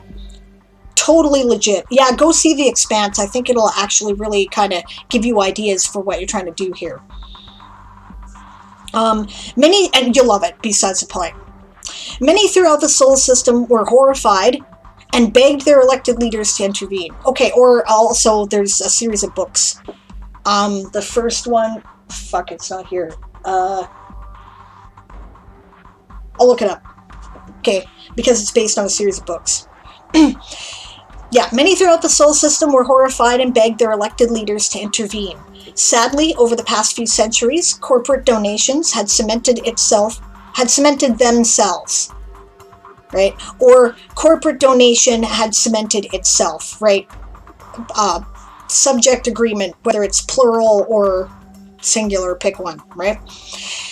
Had cemented itself as part of the democratic process. And we're seeing it now, right? This is why we have a new Gilded Age. The built colonies were on their own. I think this is very realistic. In 2532, King Zakwan II of Morocco held a hearing to investigate complaints by Moroccan citizens of human rights abuses in the Belt colonies. Appalled by what he had heard, he pressured the UN to deploy peacekeeping forces to the region.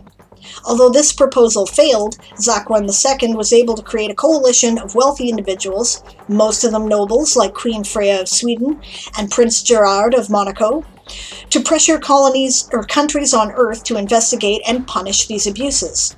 In the wake of transnational loans being nationalized, antitrust regulation, and jail time for transnational employees, the UN was able to send a peacekeeping force in 2541. Took a while, but yeah, fair enough.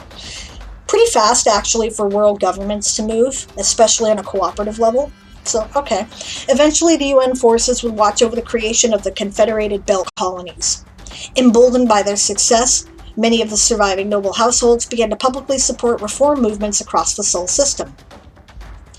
When technological breakthroughs in 2598 made interstellar colonization feasible, the loose coalition of noble houses created during the anti-transnational era made their move. Sebastian von Habsburg, head of the House of Habsburg, announced the creation of the Stellar Monarchist League.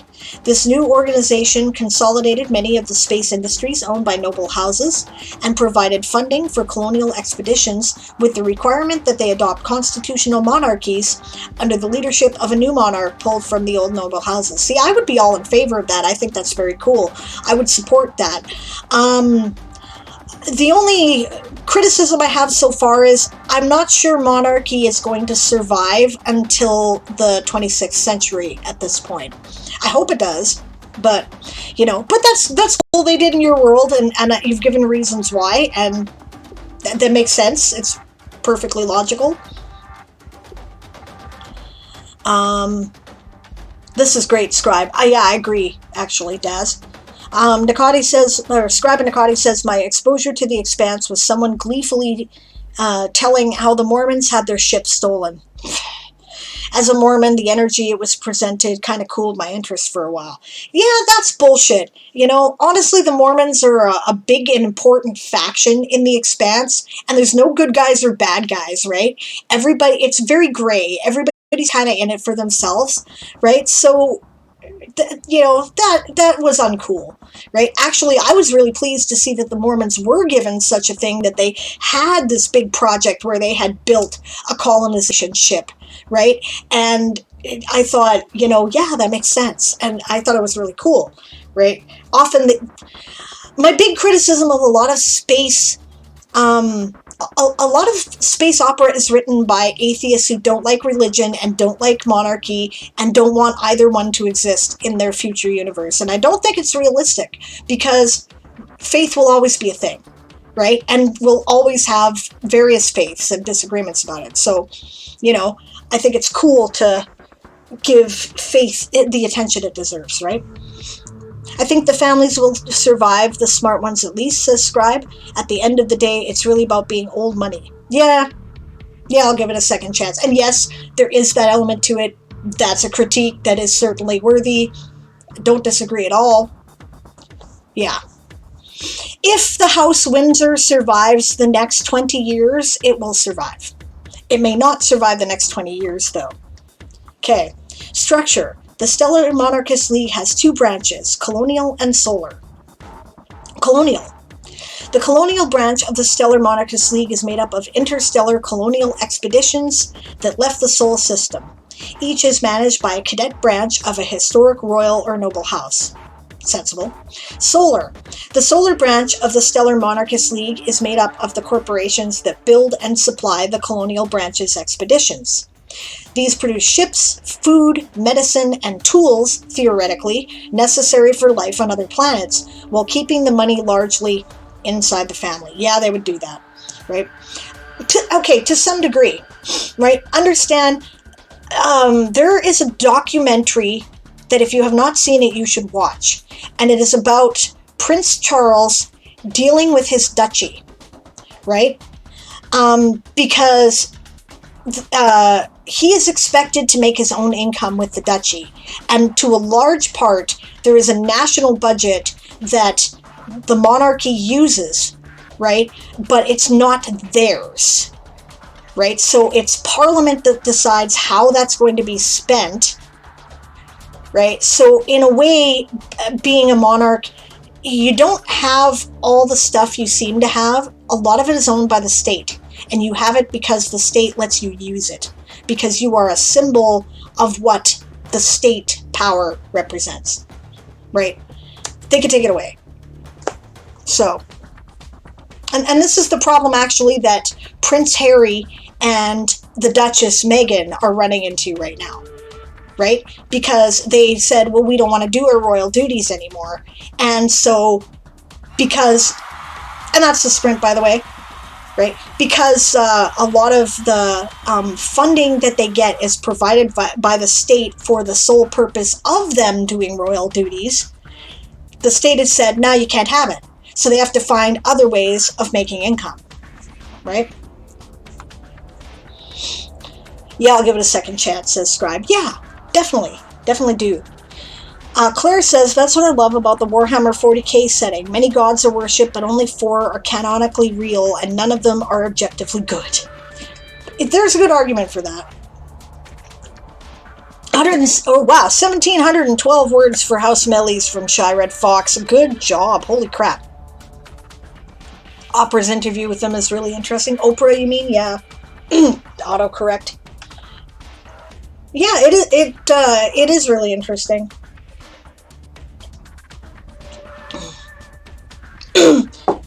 I think that was the longest chapter. The thing about the issue with the Duchess Meghan and Prince Harry, right, is complicated.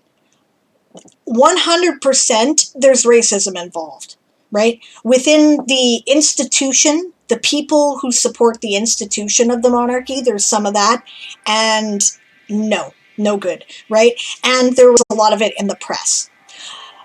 But not all of it is racism, right? To a large extent, the problem is that because Meghan is American, she doesn't understand culturally how some of the monarchy works. And some of the objection to her actions has nothing to do with racism. It has to do with objection to spitting in the face of the culture, right? So it's complex.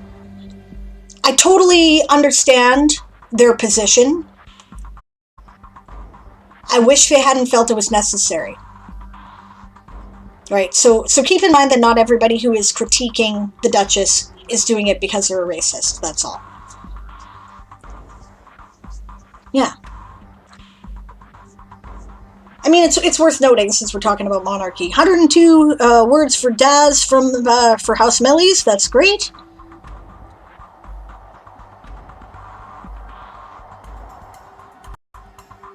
Clara's pumped for her review edit. That's cool. Lady Wright says, question. I'm just getting moving after migraine stuff is passed. Need to clarify something really fast. I wrote before the pain started when I was streaming alongside Author Goddess at the time. I did not get to submit the words for the house, though, because migraine interfered. Is it something I can submit while I am able to somewhat function again? If you were writing it while you were watching Author Goddess, even if you were watching her on mute, then yes, it counts. We try to encourage people to get their words in before the stream they're watching ends, but I definitely say that is a fair exception. Migraines hit without warning and may cause you to have to suddenly leave. So, yes, go ahead and put in your words. You can do it here. That's fine. Okay.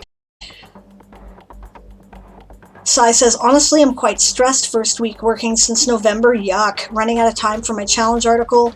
The least I'm getting a bit done today. You can do it! Okay, 1,600 words for House Mollusca from the Lady Wrights. Good job.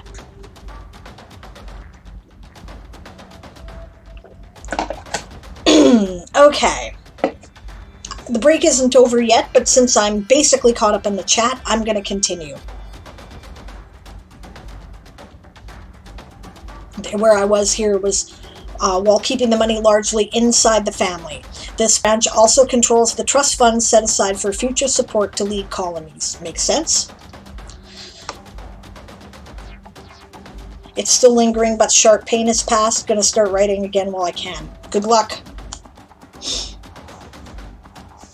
Hang in there. Okay, League benefits. Peace and Cooperation Treaty. While League member colonies will be isolated for potentially hundreds of years, eventually humanity will reestablish contact. When that occurs, many of Sol's great thinkers during the Second Enlightenment. I would like to know more about that, so I'm glad you've got a link that you haven't written yet. That's the get back to work growl from the Dragon of Productivity. I got maybe one more sprint before the first game. Okay. When that occurs, many of Sol's great thinkers during the Second Enlightenment agreed that a new age of intrigue and exploitation would begin. Intrigue and exploitation. Okay.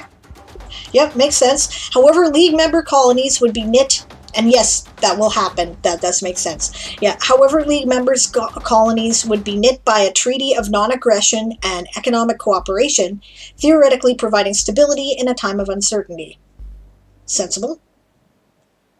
You want me to sing the article? You are a fucking lunatic. This article?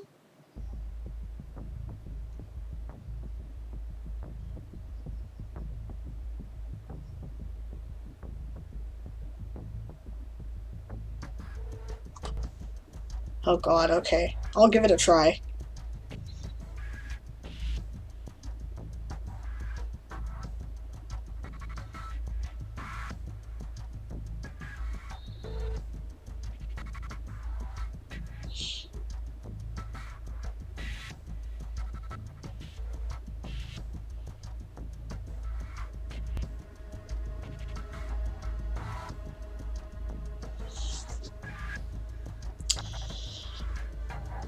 Maybe something else? I didn't write it that way. I think that was her point. Okay, let me see.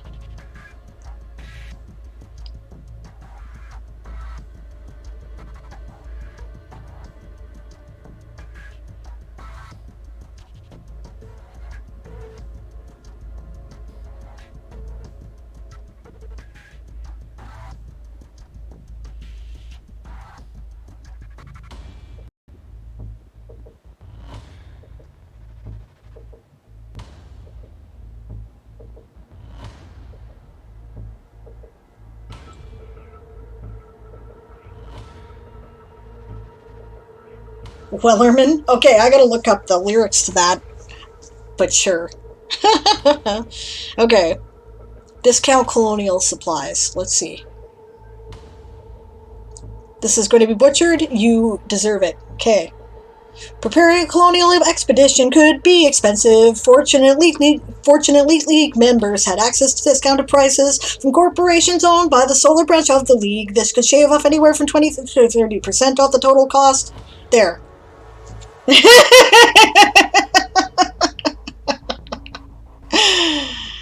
Wellerman, eh? Alright. Wellerman. Lyrics.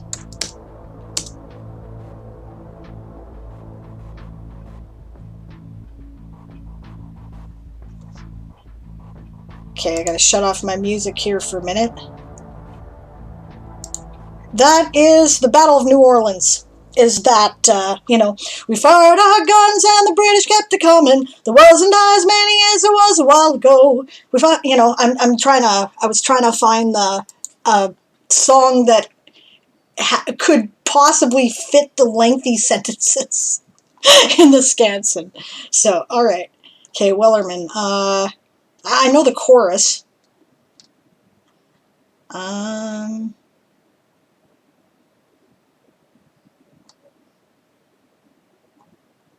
Does anybody know a public domain version? Wellerman, public domain, or copyright free music. What happened there? Okay.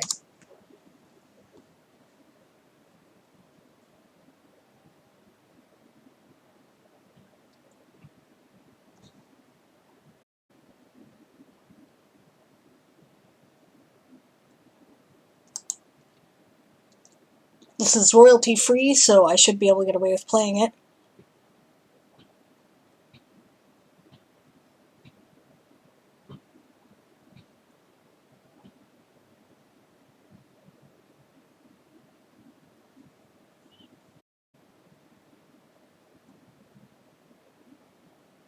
It's slow because I'm streaming. I hope that the stream isn't barking. No, it looks fine. Okay.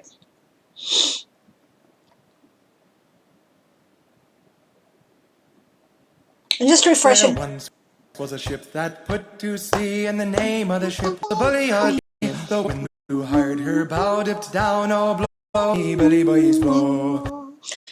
Soon may the Wellermen come to bring us sugar and tea and rum. One day when the tonguing is done, we'll take our leave and go. Okay. I'll use this and sing along. Okay.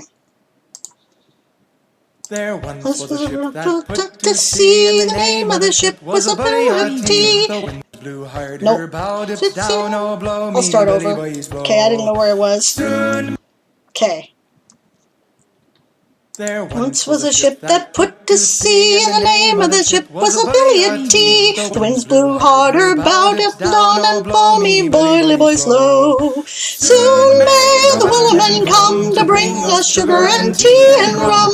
One day when the tonguing is done, we'll take our leave and go. She had not been 2 weeks from shore when down rider a whale bore. Captain called all hands and swore he'd take that whale in tow. Soon may the Wellermen come to bring us sugar and tea and rum. One day when the bird is gone, we'll take our leave and go.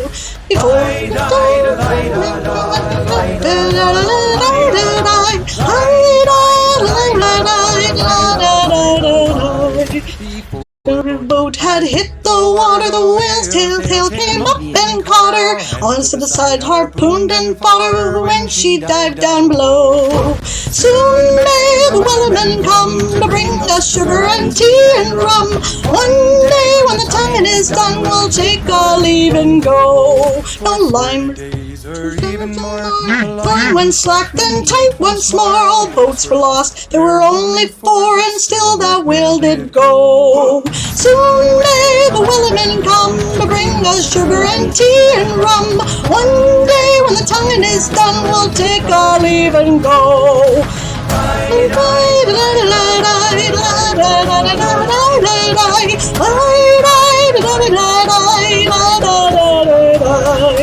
Soon may the Wellerman come to bring us sugar and tea and rum. One day when the tonguing is done, we'll take our leave and go. There you go.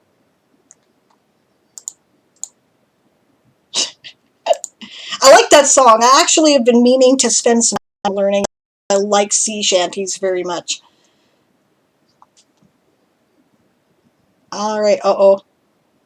You guys are going to make me sing for the rest of this. Not going to let me write it all, eh? Okay. James is called in from guard duty and dances. House Chiroptera, 200 words from Moonflower. The good ship Manatee from the Filk album Karma Miranda's Ghost. Oh shit, that's not one I know. Okay, I'll look it up. Okay, yes. At some point. I will do it. I will do it. 143 words writing about the Canary Islands for House Lapin from Cayutan. Good job. Thanks, guys. So many sings something redeems today. I want to learn to play that on the ukulele. The Wellerman? Yeah, it's a good tune. It's a good tune. Okay, let's see. What? The good ship Manatee. Yeah, Leslie Fish and Vic Tyler. That sounds right. I don't know this one.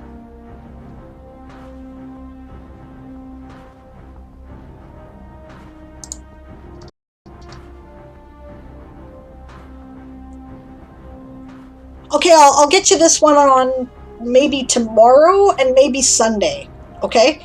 Because I'm going to need some time to listen to it a few times. But, I mean, Filk tunes are usually pretty easy to pick up, so...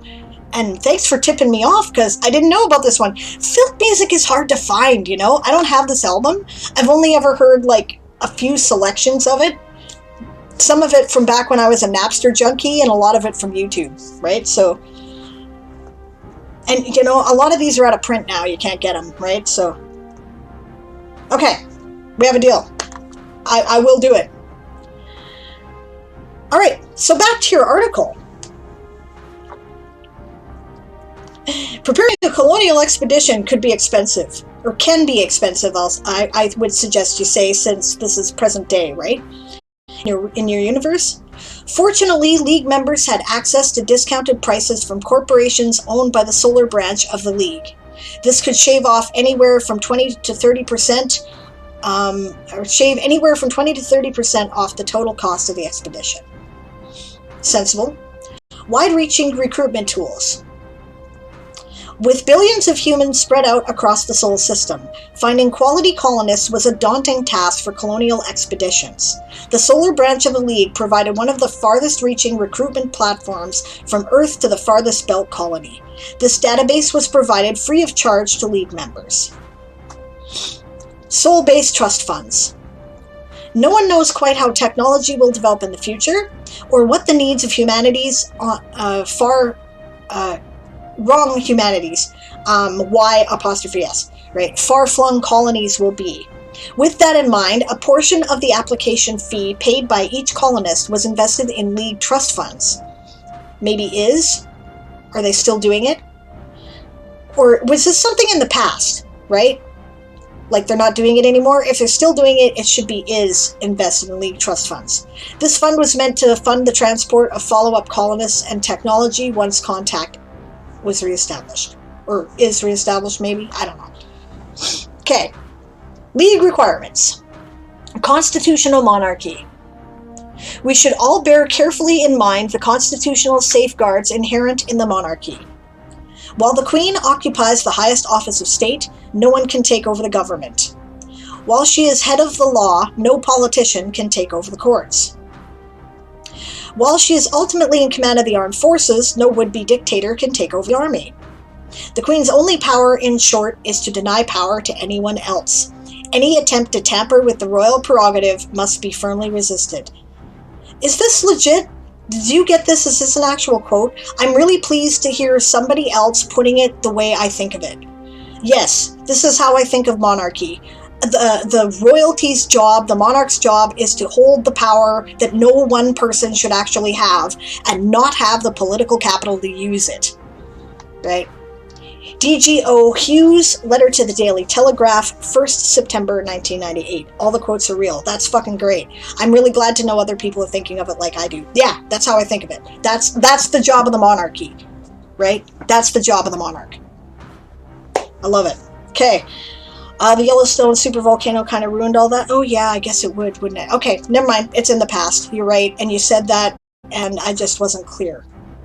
You might want to re-mention that once or twice, just to remind people that obviously this doesn't exist anymore, right? After centuries of corporate abuses in the space age, many potential colonists were very concerned about being trapped in systems of an absolute tyrant. Yeah, easy enough to do, right? If you're alone on an asteroid and you're dependent upon the ruling power, whatever it is, like, corporations in this case, for your air and your water, I mean, that's like owing your soul to the company store, isn't it? Right? Except you literally owe your life. Yeah, just there is a compromise with constitutional systems. Yeah. House Mollusca, 429 words through House Sauropoda, of course, from Dinosaur Bob. Excellent. Good work. All right. Okay. After centuries of corporate abuses in the space age, many potential colonists were very concerned about being trapped in systems of an absolute tyrant. In answer to this, each League member was required to have both a House of Commons and House of Lords. Yep, sensible. Although, I'll point out that in Canada we don't have a House of Lords, right? We have a House of Commons, and we have a Senate, right? The Senate is appointed, theoretically, by the Prime Minister, and originally it was supposed to be appointed experts in whatever subject, but of course over time it's become entirely political bullshit, and we're all basically talking about getting rid of the Senate. But then again, I suppose if you're out colonizing planets and you're going to make somebody the planetary governor who is the representative of the Queen, I imagine, or the King or the Emperor or whatever, right, then I imagine they sit on the House of Lords. So that makes sense. While the particulars of their role in government was determined by each League member separately, as a rule, I think you need a comma there. Power was centered in the House of Commons, yep, with the House of Lords meant to provide a stabilizing influence in the face of populism. And that's how Britain does it, and the UK. 1,100 words on the one shot, just laying out the general plot. Good for you, Bob. I'm getting exactly fuck all done. That's okay. I really don't mind. Actually, I'm really interested in your article, Scribe. I think you're doing a great job of this, of laying out the monarchist, constitutional monarchist perspective, right? And yeah, I think you're representing it very well. You're also critiquing it, and yes, there are things that should be critiqued, like this old money attitude. You know what I think would be the ideal, right? The ideal government, I think, would be, okay, the king or queen dies, right? And then you either have an election, right? Or you have a lottery, right? And you draw somebody and they're the monarch until they die. That's what I think. I don't really believe in dynasties. I just believe in somebody holding the power of no. It's cool. And that's the sprint. House Apis word count 73 from House Tiki for Satrium. Then I distracted him with music. I'm sorry. Okay. Yeah. The powers of the monarch were clearly defined, with some being the power to dissolve parliament and call for new elections, the power to audit any branch of government, the power to award lands and titles, the power to remove lands and titles, the power of pardon, the power to establish investigations into crimes of issues facing the realm. Notice, see, that's the thing about constitutional monarchy as opposed to an absolute monarchy. An absolute monarchist just goes, yeah, an absolute monarchy says, fuck you, you're guilty, off with your head, right? A constitutional monarchy, you have to ask Parliament if they'll investigate, right? Okay. The power to veto legislation. Yeah. Brilliant, right? House Millie's word count 72 from Daz. Good job. In You're off to watch the women's final for the NCAA. Good luck. Have fun, Daz. In the Commonwealth countries, how it works with the monarchy is not exactly the veto. It's more like they have every bill has to have royal assent by the Queen or one of her representatives, right? In our case, the Governor General, if we're talking about the entirety of Canada, or the Lieutenant Governor, if we're talking about a provincial law, right? And in general, those are assumed, right? The power of veto comes in if she ever decided to say no, which generally does not happen, but it could, right? Bob says, there was a book I read many years ago that was based on the principle that the U.S. president was randomly picked from the citizenship. I like that.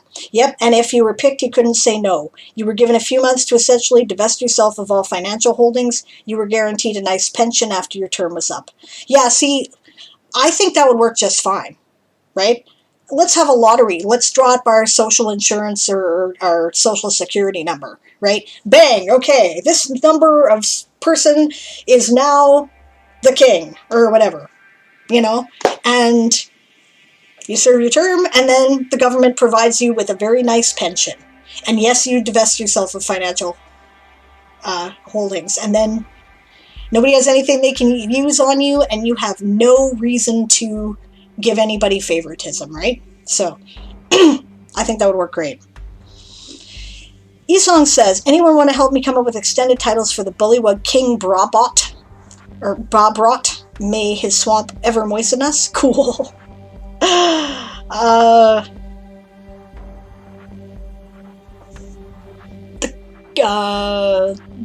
of the Flies. Oh,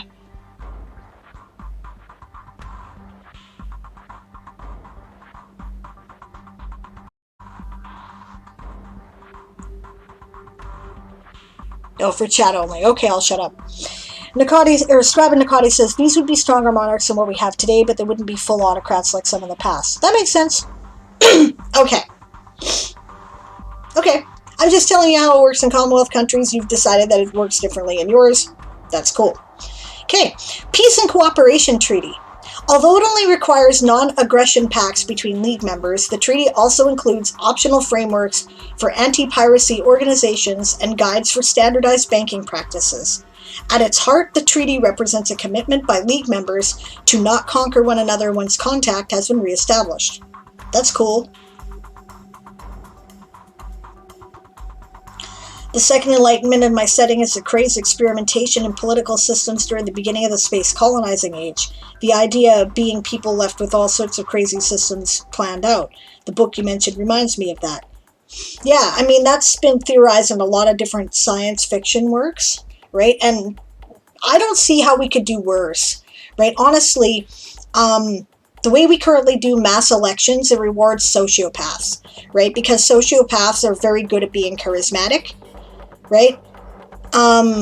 So I'm not sure that this really is working. I mean, and that's just the get back to work growl. Right? I think that it works for most of government, but not whoever's ultimately in charge. I think that person should be randomly chosen and have a limited term, right? And not be able to refuse. Yeah. I really do think that's worth trying. Okay. At its heart, the treaty represents a committee. Yeah, okay, I already read that. Yes, that's very cool. I like the Peace and Cooperation Treaty. It's kind of, not. I mean, there's lots of grounding for it, and say, the cooperation that exists in the Commonwealth, right? Lord of the Fenlands, that's a good one.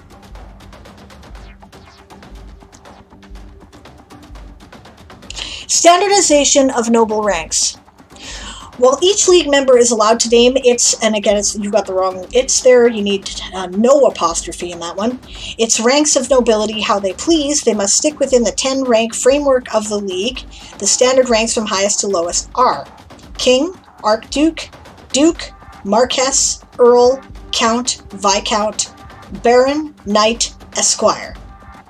Yeah, pretty simple framework. Yeah, while one noble is called a margrave, another a marquis, and another a koshaku, They are all considered nobles of the 4th rank or marquess. Yeah, that makes a lot of sense. Unusual source, you might want to look at title equivalents in the SCA, the Society for Creative Anachronism, because we've given a lot of thought of that, because I say we, like I still play. I haven't in a long time, but because it has to kind of have standardized ranks. There are lots of cultures that are used as inspiration. People have come up with a rough equivalent. Satrim says, I find it really interesting that the Queen holds similar powers to the German president. They are chosen by Parliament, though, like pardons, royal assent, diplomatic duties, dismissal of Parliament. Yeah, right? I mean, that's my big criticism of the American system, is that one guy holds all that, all at once, right? And I don't think that's a good idea. That's all.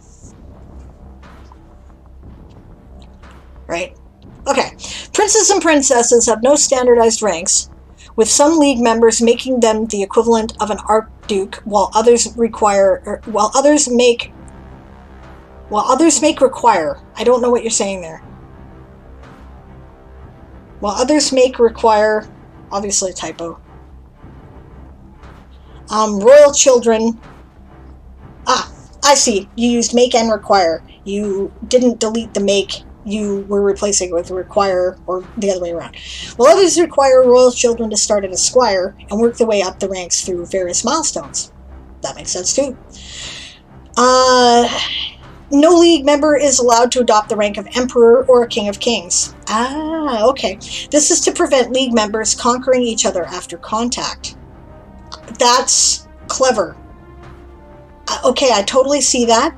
That makes a lot of sense. If nobody can claim the right to emperor, then doing so becomes a war crime, and the language therefore becomes not okay to conquer other things. I like it. Okay. That's well thought out. I may steal that. That's good. Okay.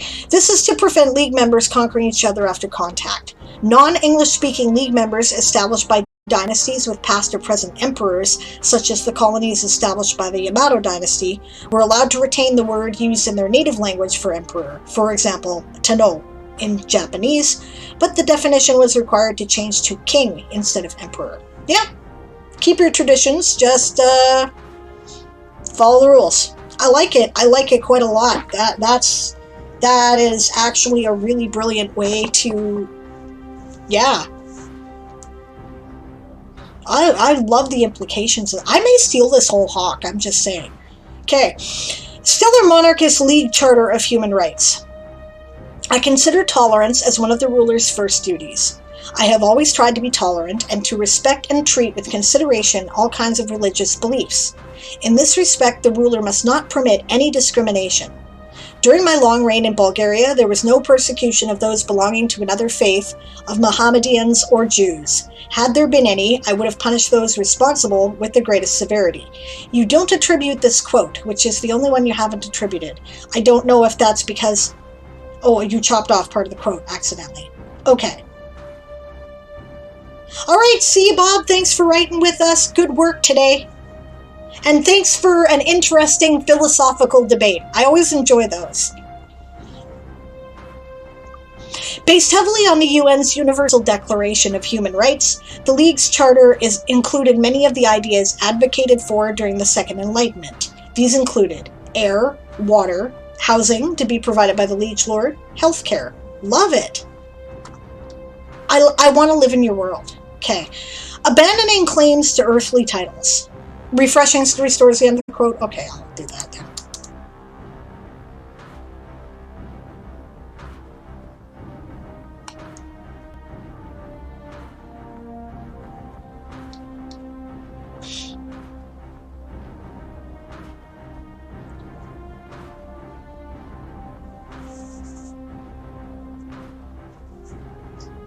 Alright. Just making sure I haven't... When the Meiji era dissolved the old imperial court of the Kuji, the new Kazoku standardized within the ranks of the British peerage. Right.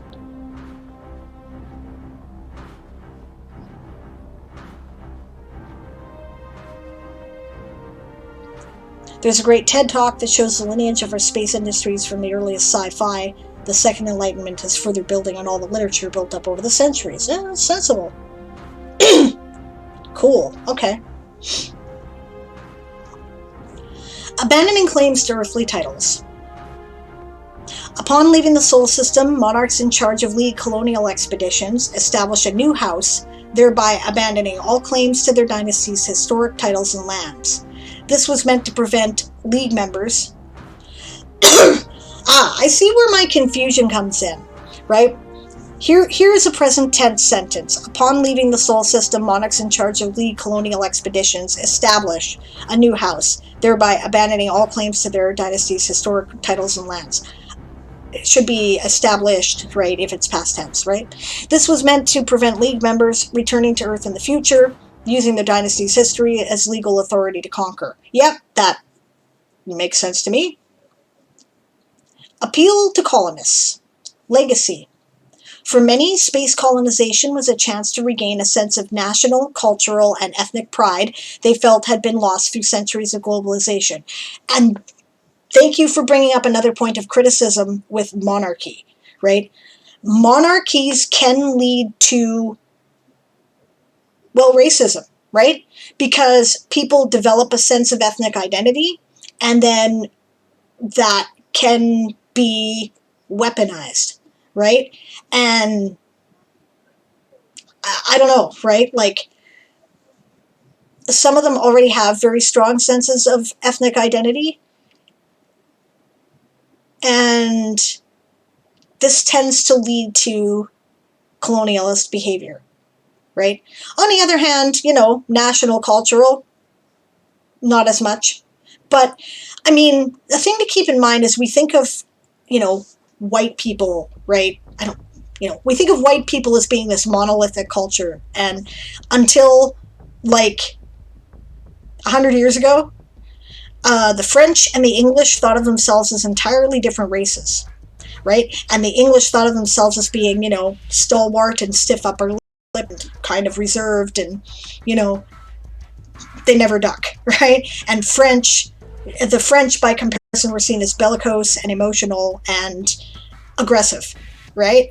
Which they would say has a joie de vivre, a zest for life, right? And the English were boring and dull, right? And that has a bearing. There's still some cultural aspects to that, right? Montreal is a very different city from Vancouver, even now.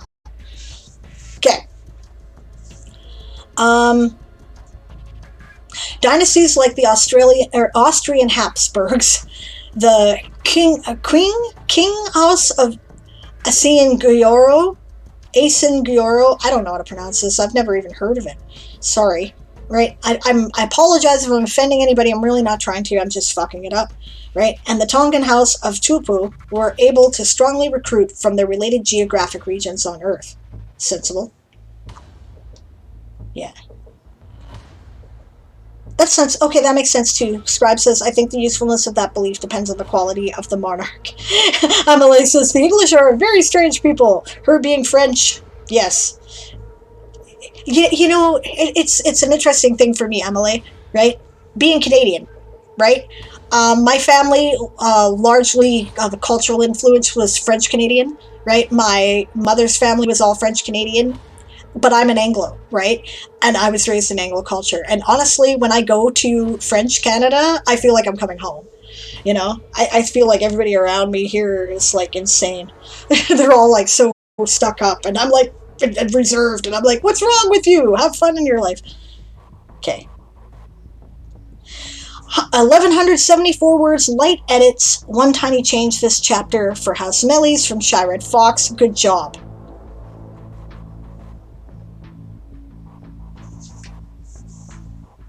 Those are long chapters.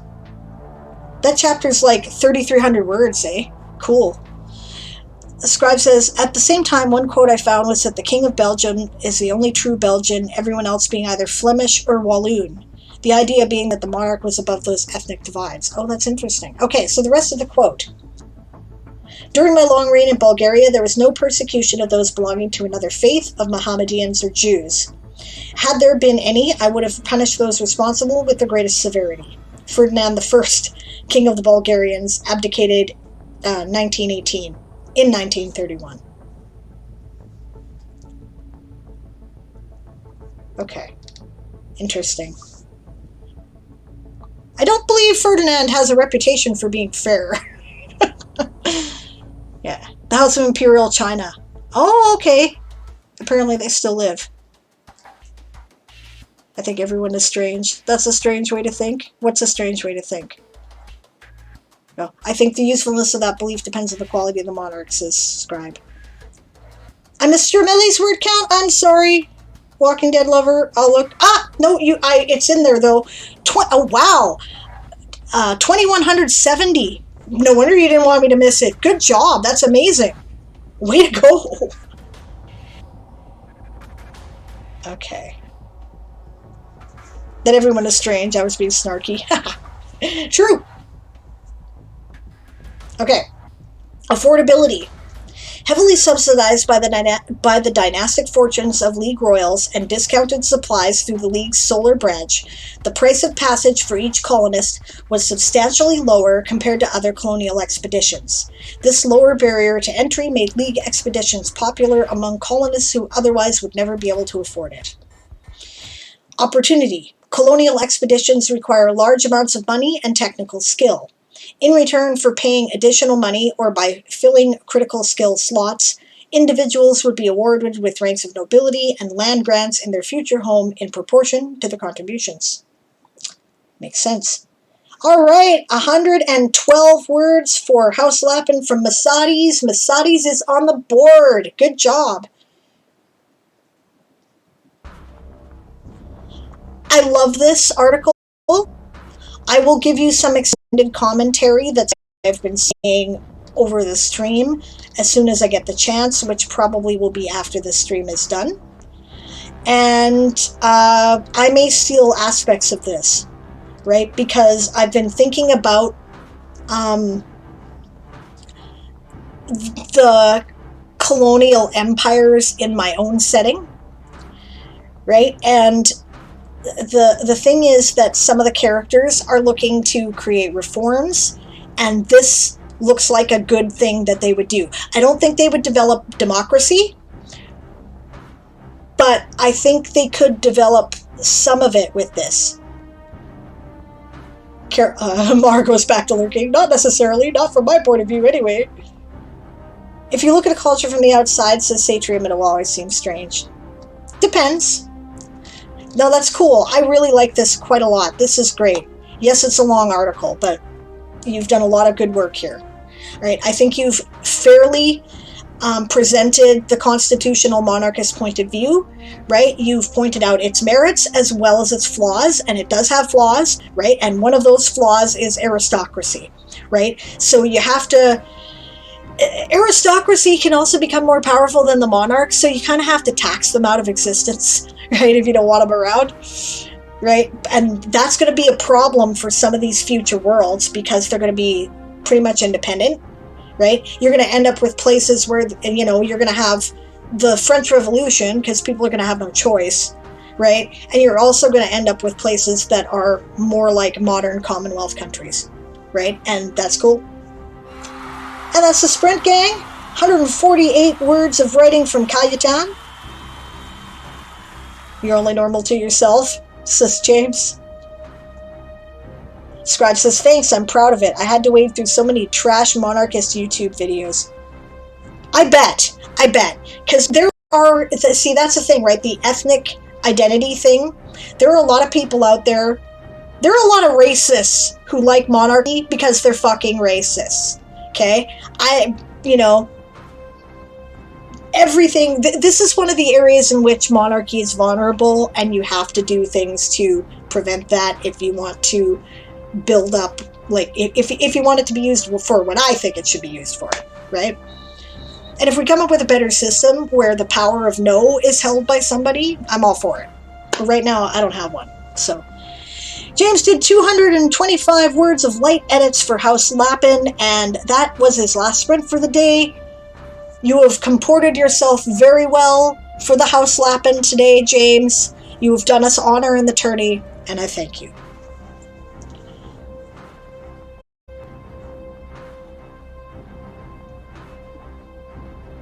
Oh god, yes, I know. Scribe says, our monarchism has a freaking boner for the current head of the Habsburgs and the last Brazilian emperor, both of whom are fucking assholes as far as I'm aware, by the way. So, yeah, legit, right? And I'm not saying, like, the British monarchy history is a shit show, right? It's a shit show.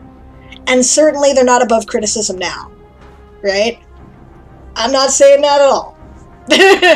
Yeah, so it's good they're pointing out both of these things because, yes, right, there are merits, there are flaws, and, yeah, right, like in any system. So, okay, cool, that was good. I really enjoyed that. I am going to move on quickly here to Mar's introduction because I think that he's just looking for a sense. Oh, wait, no, I gotta do Calutan. He's gotta go to bed. Shit. It's 3 o'clock. Just a second here. It's 3:15. I have 45 minutes left to the stream. I'm not gonna get everybody's stuff done today, guys. I am sorry. Okay. As you can see, we are on tomorrow with Right with Aaron. I will be joining Aaron on the stream tomorrow. Right? If he should be home soon, right? But he's not here yet. And if he doesn't do it, I will, right? Do you guys are either okay? There's 3 of you left. Who is available tomorrow, right? Because I am not going to get through all those. Yes, I was only accepting 3, right? But you and Mar were both kind of fumbling around figuring out how to get the submission in. So I feel it's unfair to exclude one or the other of you, right? So I'm kind of going, who's going to be around tomorrow because I want to give people a chance. Scribe and Calutan have precedence. They were ahead of both of you, right? And your stuff came in like roughly at the same time, right? So I don't know. You will be around tomorrow, okay? Mar, I will leave yours for tomorrow. I will leave it up on my screen so I remember it's there. Scribes took a while, so here's more points. Thanks, that's great. Yeah, it did take about an hour. Yeah. Good night, James. Sleep well. It's very involved, his article. So. You will call it a day. It's getting late. Good night, Satrium. Yes, good night. You've comported yourself well for your house today. Thank you for joining me for writing. I'll see you tomorrow.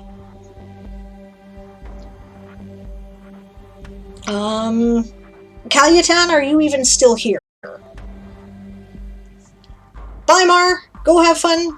I know you got a stream. Or wait, no, you're waving to them. Okay.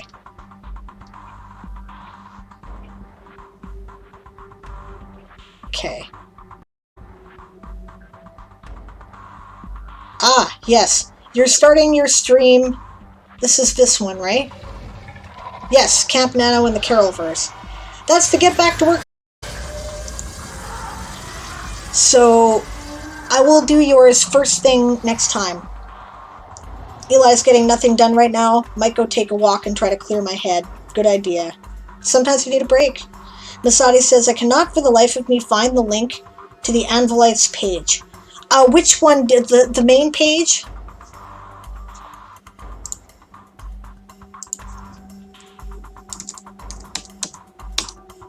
There it is.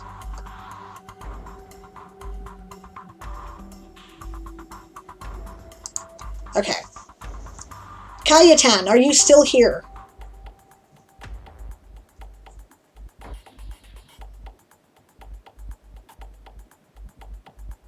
You can find your way from there. Okay.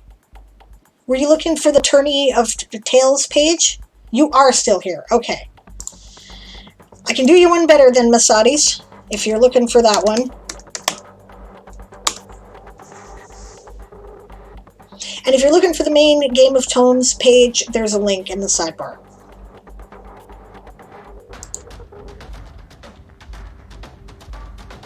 Okay. Alright. So Calutan, you're up because you were next.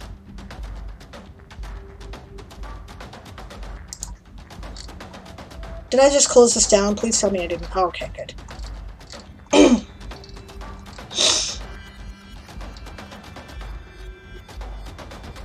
Guanches?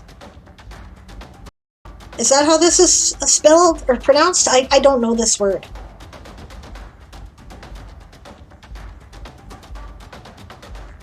Encompass species human, significant presence in Canary Island. Yes, okay, Guanches.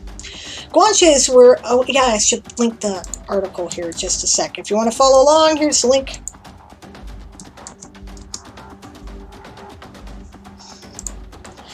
Guanches were a cultural group which lived in the Canary Islands before the Spanish conquest. Cayetan was just in the Canary Islands he was talking about, so that's cool. Major organizations. On most islands, Guanches had an elective government. Only on Gran Canaria was a hereditary only on Gran Canaria. Okay, only Gran Canaria had, is how I would put that, a hereditary autocracy by matrilineality. Yep, but by matrilineality. Yeah.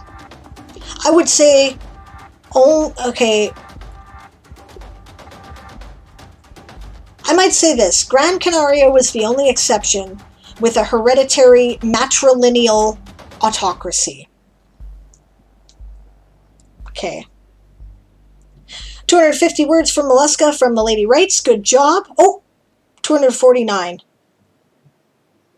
Okay. Do me a favor, Lady Writes, put in another House Mollusca channel point reward thing, and then say, oops, -1. Okay. Only the political system on Tenerife is known in detail today. The island was divided into 9 kingdoms, known as Menseatos.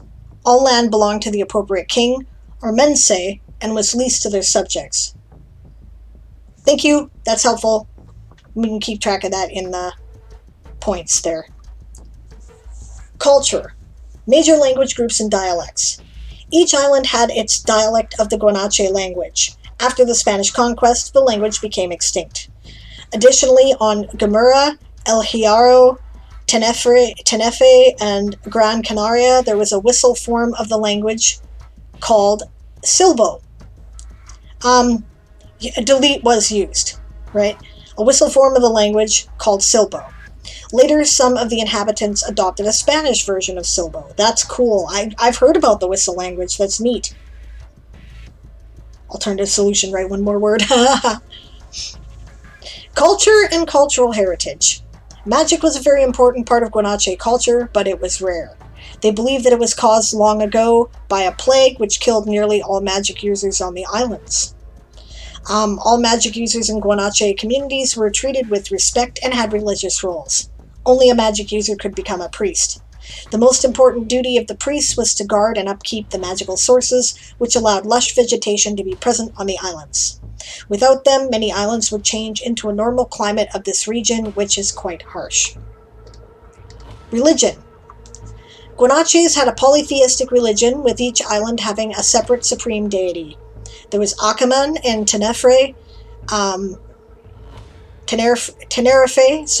Acoran in Gran Canaria, Ariohan in El Hierro, Arbora in La Palma, and Orahan on La Gomera. Other deities. Chaxiraxi, Sun Mother. Kihorai, son of Chaxiraxi. Magic, god of sun and light.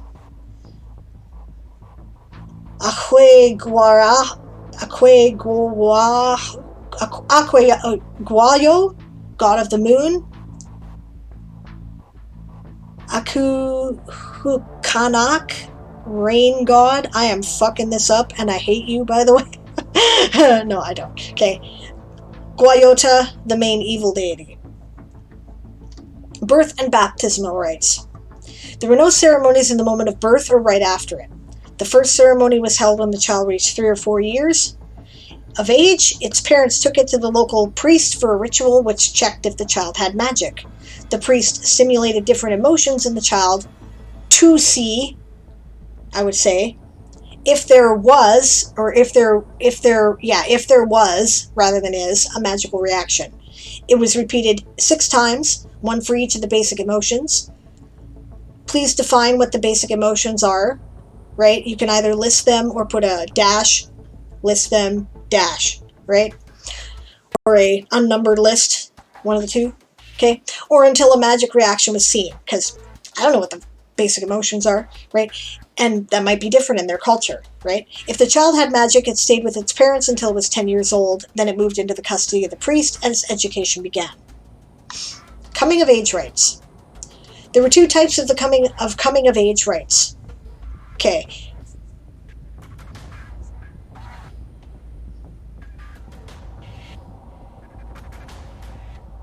Okay.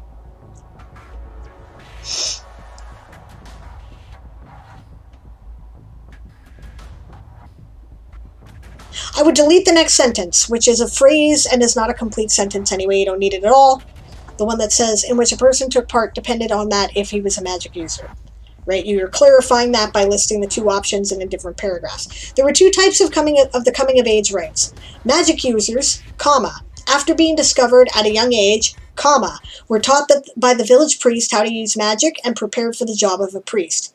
Usually one priest had 1 or 2 students. When a student reached adulthood, he took part in an ascension ritual. The priest and his student, I would say had to travel to the king's residence and go to the high priest. Go to the high priest, you need to, probably a typo. During the ritual, a connection between the student and the magical source was made. From that moment, he was a priest, and his magic was keeping the source alive. His magic helped to keep, I would say, the source alive. People who weren't magic users had a different coming of age rite. It was the same for boys and girls. It was a ritual dance during the summer solstice. Guanches believed that on that day they were created by the gods. Makes sense? Funerary and memorial customs. Most Guanches buried the dead in caves. Neat. In some of the regions of the archipelago, mummification was practiced. It was reserved for the upper class of society. The rest were just... Okay. Delete that sentence. The rest was just buried in a cave. Don't need it. In some cases, rulers and priests were buried under a tumulus. In most regions, the elderly were left to die alone on their own. Not at their own, on their own. They were carried to a cave and given only a bowl of milk. At what point? Probably should clarify there. Like,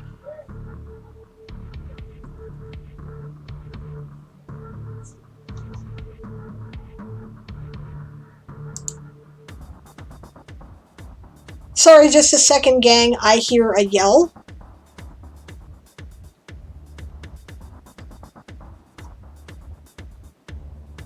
I'm going to mute the mic. I'll be right back.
Sorry about that. I was just concerned that maybe the hubby was doing something, but it must have been the neighbors.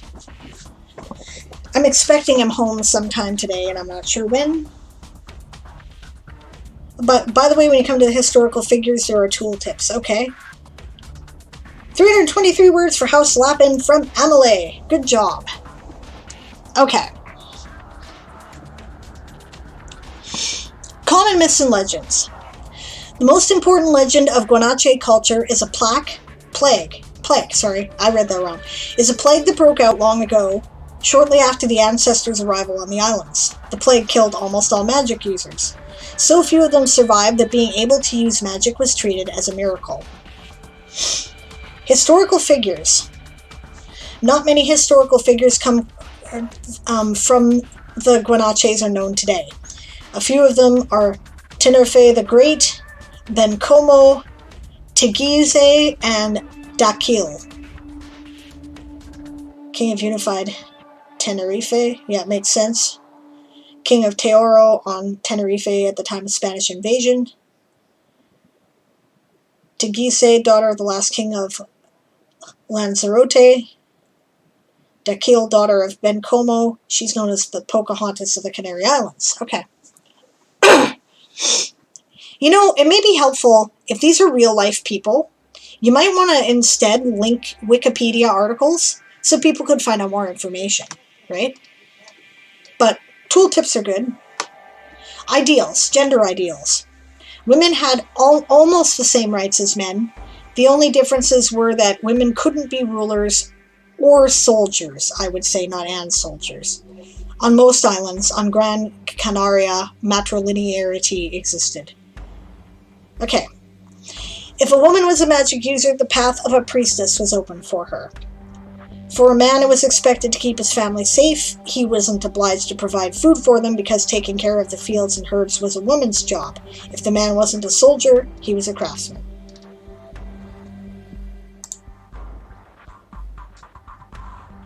Interesting. These are real life. This is a real life ethnic group that you're talking about, so it's really cool. And I knew absolutely nothing about them, so I learned a lot today. Thank you.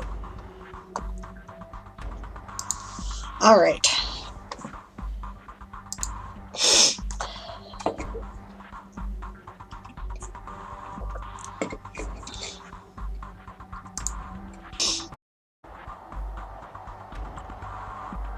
Extinct group.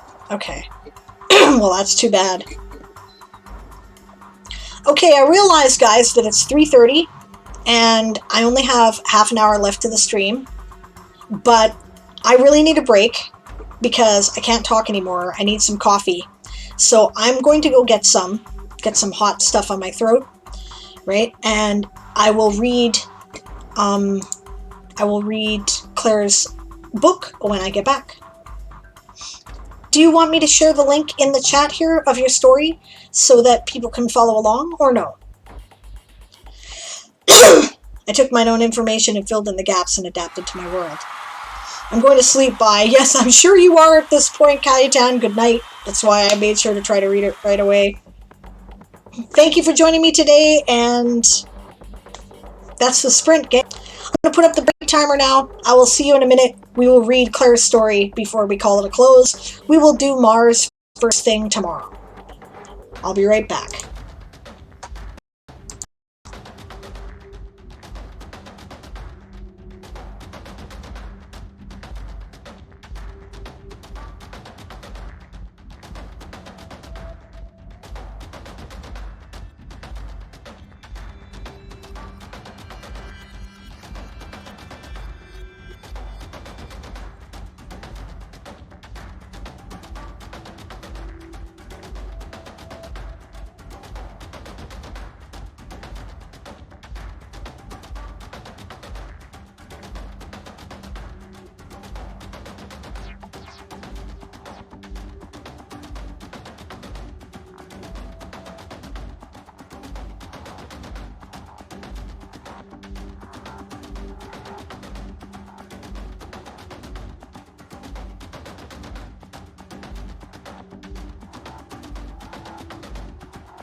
And that is the sprint.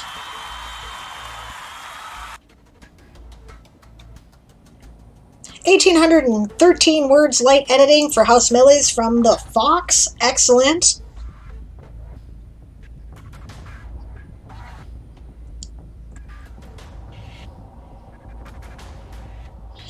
Okay, Claire's made it clear that she doesn't want her article publicly linked, so we'll just be looking at it on stream, and that's fair.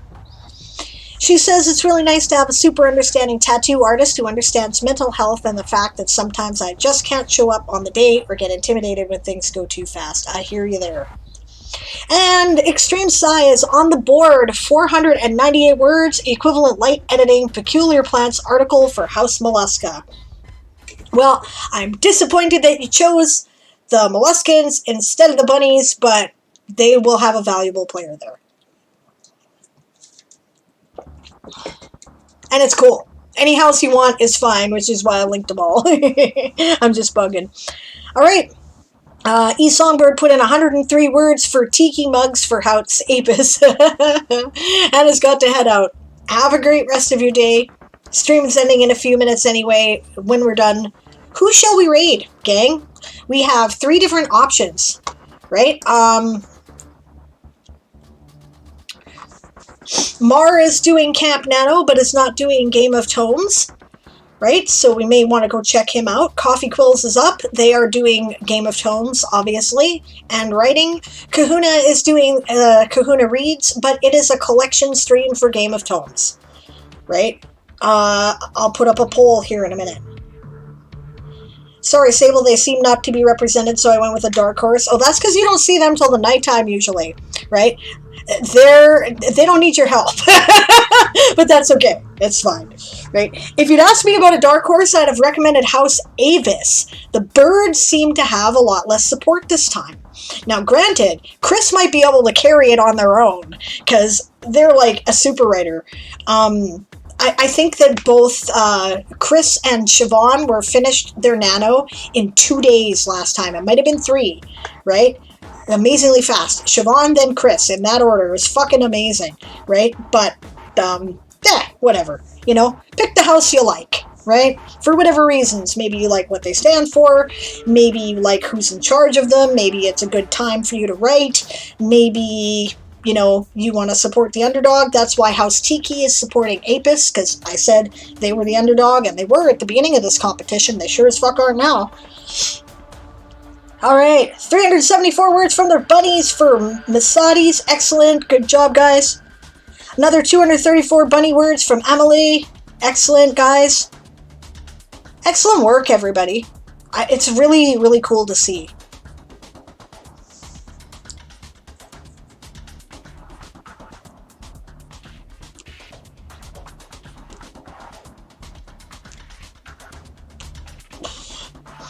Claire says, I chose Lappin because I want to be surrounded by people who know what it's like to be a procrastinator. You have come to the right place.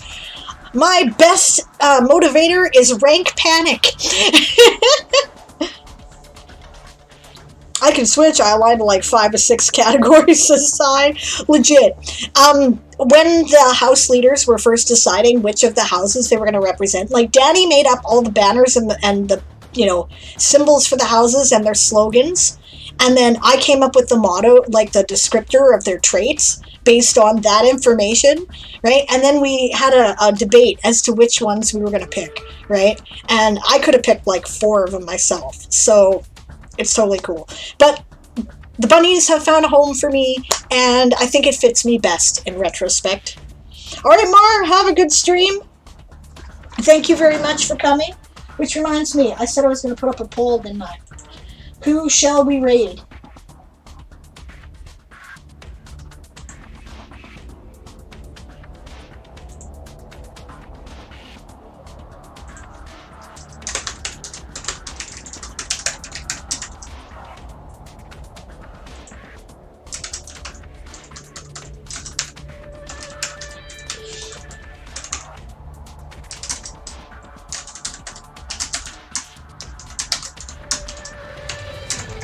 And that's the get back to work one. So I'll tell you what, I will put up the sprint timer here For one more sprint, I'm going to put up Claire's story, but I'm going to finish the poll first here.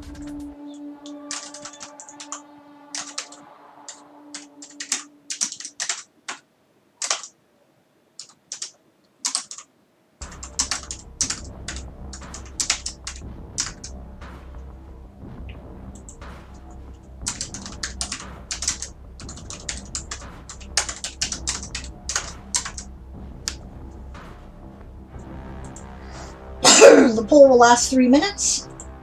Vote for who we're rating. And in the meantime, we'll start this. Excuse me. Okay. Stacy picked at her sad, overpriced avocado toast with a frown of distaste. We have millennials. Thank you for establishing that. And a tongue-in-cheek humor. Caleb should be here by now, she thought to herself. He often had to stay late at work, since he worked a night shift. And the next custodians wouldn't always arrive in time for changeover. It's always the problem with night shift. The early morning people are always late. Still, the hospital was only a short drive from the center of town, where Cafe Lorenzo was located. Lost in thought and thoroughly unimpressed with her appetizer, Stacy began to draft a text to Caleb. I would say began to draft him a text, right? Just because it flows better. At that moment, everything went dark, and Stacy's heart skipped a beat when 2 hands wrapped around her head to cover her eyes. Guess who, Dream Queen? Stacy relaxed at the familiar, creaking, hormone-affected voice and the warmth of tightly bound breasts against her back. Okay, we've established that we have a trans man here. That's fair enough, and very simply done. You almost took an elbow to the sternum, babe. She stood from her chair, and Caleb's hands came away from her eyes, sweeping over her body as she turned to kiss him. You know you're not allowed to wear that cologne at work. Stacy smirked, and Caleb looked away shyly. Yeah, I know, and I was out. That's why I picked some up on the way here. Still, I'm sorry I'm late. It's legit, I had a very butch girlfriend, and she liked men's cologne. Yeah, he walked over to the other side of the alfresco dining set and took a seat across from Stacy. She also sat down and immediately went back to picking at her avocado toast. There was barely any of it there, and what was an ugly shade of brown that did not inspire confidence. I'm amused. Seeing her expression, Caleb laughed heartily before leaning and lowering his voice. Yeah, you never get the avocado toast, or most of the obvious menu favorites. Stacy's glance snapped up to meet his gaze, and she let out a groan. Okay, Mr. Regular, then why did you recommend this place, she whined. Her indignant tone only elicited another loud belly laugh from her partner, and he leaned in once more, smiling conspiratorially. It's the salad menu you want. Stacy searched the menu over, checking the short list again and again. As her frustration began to mount, Caleb got up and walked over to the outdoor counter. After a short, seemingly pleasant exchange with the waitress, Caleb returned with an A5 card printed with the unmistakable colors of the trans flag. This is the salad menu, specifically intended to cater to the dietary needs of people who are transitioning, Caleb beamed as Stacy finished his sentence. And let me guess, they're affordable and colorful with plenty of fresh and organic ingredients, yeah. Stacy rolled her eyes at his sass. They're really understanding and friendly, too. I like to come here and recover a sense of gander euphoria after walking with small boomers and edgy teens all night. Stacy worked her jaw and looked at him sympathetically. I really admire you for sticking with a job that's hard and trying to do some good. You have a good heart, babe. Her expression turned more grim. I really wish you'd get a job where you were treated right, though. Caleb buried his face in the pastel-colored menu to avoid her glance. We've been over this. I really need this job, and you know why. There's nowhere else I can work and also receive HRT and monitoring. They cut me a really good deal, and you know I can't risk giving that up. Stacy relented. She wished there was a better option, but she knew in her heart it would do no good to pursue the matter. Let's just order something then, all right? She leaned across the table and tilted his chin up from the menu. I love you. He smiled and let out a sigh. I know. I love you too. I love it. That's a great start. This is what you were talking about last night. You've done a good job here, right? You've established the characters, right? You've established their status quo. You've also established the risks to the status quo, right? I assume that the conflict is going to in part come from Caleb's job, right? And, you know, I like the realistic situation. I know so many trans people who are all stuck in shit jobs they hate because they need the medical benefits, right? And that is bullshit, you know? We're working on it, but, you know. And then there's the prejudice that happens that you can't prove is prejudice. You know, there's rules about that in a lot of places. Canada has pretty strict rules about it, but proving that it's prejudice is another thing entirely, right? Yeah, no, it's good. I like the characters immediately. I like Stacy's kind of... Stacy seems like she's willing to try new things, but she's a little shy about it and has to be convinced, and that's kind of cool. And Caleb strikes me as a guy who's trying to maintain a good sense of humor in the face of bullshit, and that's cool too. So, yeah, I like that. You really need some grammar and punctuation work. One thing that is kind of... I mean, I think you said once not to correct that stuff, so that's why I didn't go over it, but, you know, get it to a good editor. The only real complaint I have in that was that because of the fact that you're not changing paragraphs every time a new person is speaking, which is, like, that's pretty much the standard format, I'm getting confused over who's saying what until I read ahead a bit and have to think about it, right? And other people might too, so keep that in mind. The rest of it is small potatoes, right? I like your style. I like your tongue-in-cheek humor. You do that quite a lot. I've begun to get a sense for it, and I really appreciate that. I think it's witty and intelligent, and I love the way you communicate subtext. This is pretty advanced writing, and that's great, right? So take note, guys, because she's doing a lot of things well, right? The scene probably isn't finished. Yeah, fair enough. I figured you just wrote this like today, right? I need to go on to have Caleb ask her how study is going, only for her to say she's not going to get through it all. Fair enough. And so that's her conflict. I'm still learning paragraphs. I just changed paragraph where it seemed the paragraph was the right size. I didn't know any better.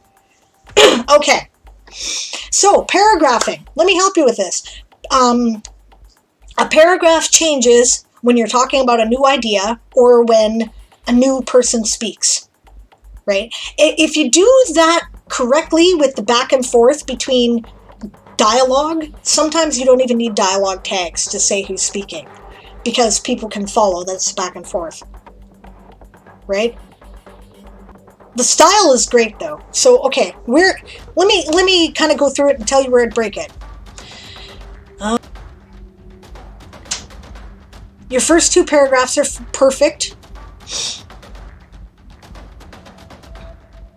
I would change paragraphs here between tightly bound breasts against her back and you almost took an elbow to the sternum. Okay?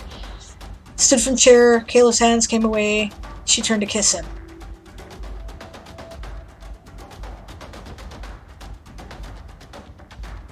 Okay, now you can do two things here. You know you're not allowed to wear that cologne at work, Stacy smirked, and Caleb looked away shyly. If you keep, you know you're not allowed to wear that cologne at work, then you could break the paragraph there and start with, Caleb looked away shyly, and then you don't have to include Stacy smirked, unless you want to. If you want to keep the Stacy smirked, I would break the paragraph at, you know you're not allowed, right? Caleb looked, okay, and Caleb, actually, yeah. And Caleb looked away shyly. Then if you did that, you break the paragraph at, yeah, I know, and I was out. Okay, if you delete Stacy smirked, then you start the new paragraph at, Caleb looked away shyly, yeah, I know, and I was out. And that's all one paragraph. Anyway, you get the idea. And that's actually a couple of complex places where paragraph breaks would happen. So it's probably a good sample right there. Alrighty, gang.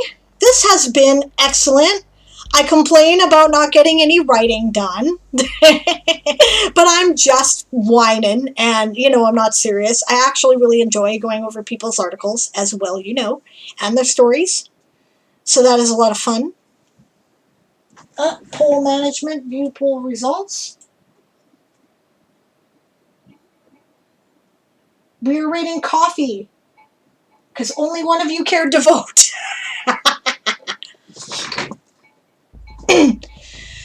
Weird says, I have a couple excerpts on my blog if you want an example of a long conversation with minimal tagging. Oh, Claire says, I don't remember asking you not to point that out. It's been really helpful. Okay. There was no vote. There was one vote. Somebody voted for coffee quills. Thanks for streaming. You're welcome. When the vote is perfect, why mess with it? One person thought it was worth voting for. The poll didn't show? All right. Okay. So if you disagree with rating coffee, say so now or forever hold your pieces. And in the meantime, I'll give everybody a last chance to put in their word counts.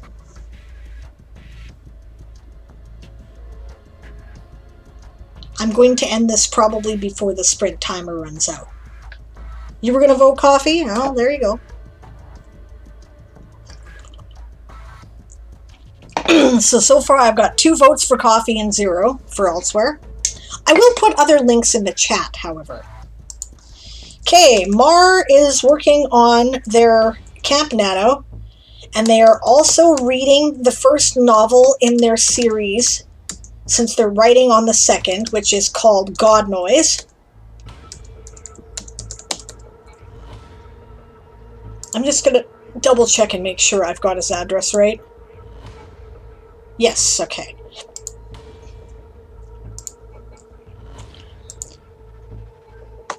So, so a combination of writing, reading, and either way doing camp, but not doing Game of Tomes. Right? Kahuna is reading from Dracula, I do believe. And he's a really interesting dramatic reader. So if you need a break, he might be a good place to go. He is also collecting Game of Tomes points. He is the leader of House Tiki, Minor House, and service to House Apis. But we're going to raid coffee. All right. 2 minutes. Anybody else with the word count?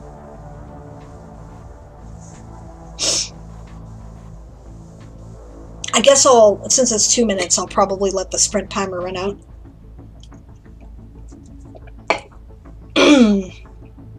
I have like a couple of words here, but I think I'm just going to count it on my next thing. Because I have like 50. Well, hell with it, I'll put it in.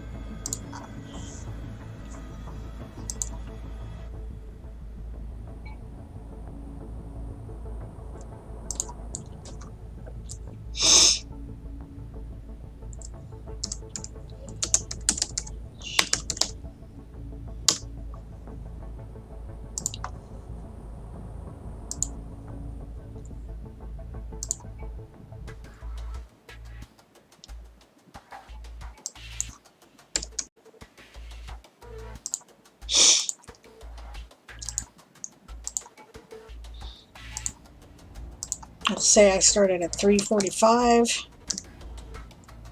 and went to 4 o'clock. It's not entirely accurate, but close enough.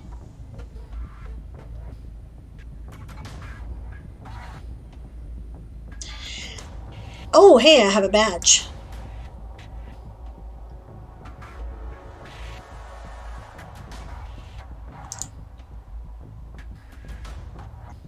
Start a streak. Entered word counts 2 days in a row. This time I intend to get the badge of reaching par every day. So I'm going to try to do 1,667 a day, even if I have managed to rate like well ahead. So. By the way, thank you if you recently followed. I seem to have picked up 4 followers in the past 24 hours, and I have no idea who they are. I'm afraid I missed it, and I apologize. But thank you, and welcome to the channel.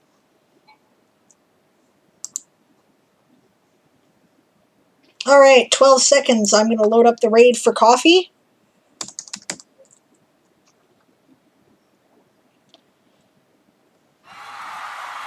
And that is the last sprint.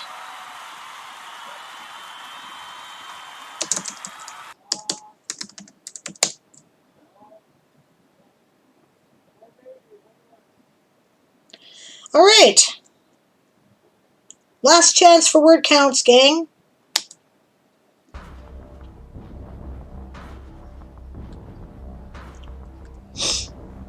Thank you very much for joining me, everybody, today. I had a lot of fun. I'll see you tomorrow at 2 p.m. Pacific, 10 p.m. GMT for Right with Aaron and sometimes Diane. Diane will be there regardless. Diane, it might be Right with Diane. We'll have to see. I may be on tonight. There looks like there's a big blank spot for several hours after coffee before Chris comes on. If Darth has his Stream Raiders up, I will probably just let him handle it. But if he doesn't, I may open a sprint lobby. Keep your eye on the Game of Tones article sidebar for updated schedule information.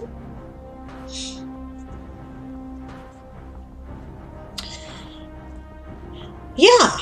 When you get to coffee, don't forget to yell, "Prepare to be boarded because we are the Sable's privateers," or if you are playing the Game of Tones, please feel free to yell your house motto or anything related. I'm Sable Radia, aka Diane Morrison, Lappin for life, and I will see you guys next time. 243 for Lappin, got it in just in time, Amelie. Yeah. Bye, everybody.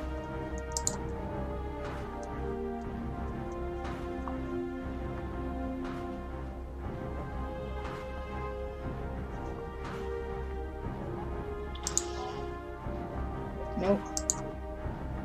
That one.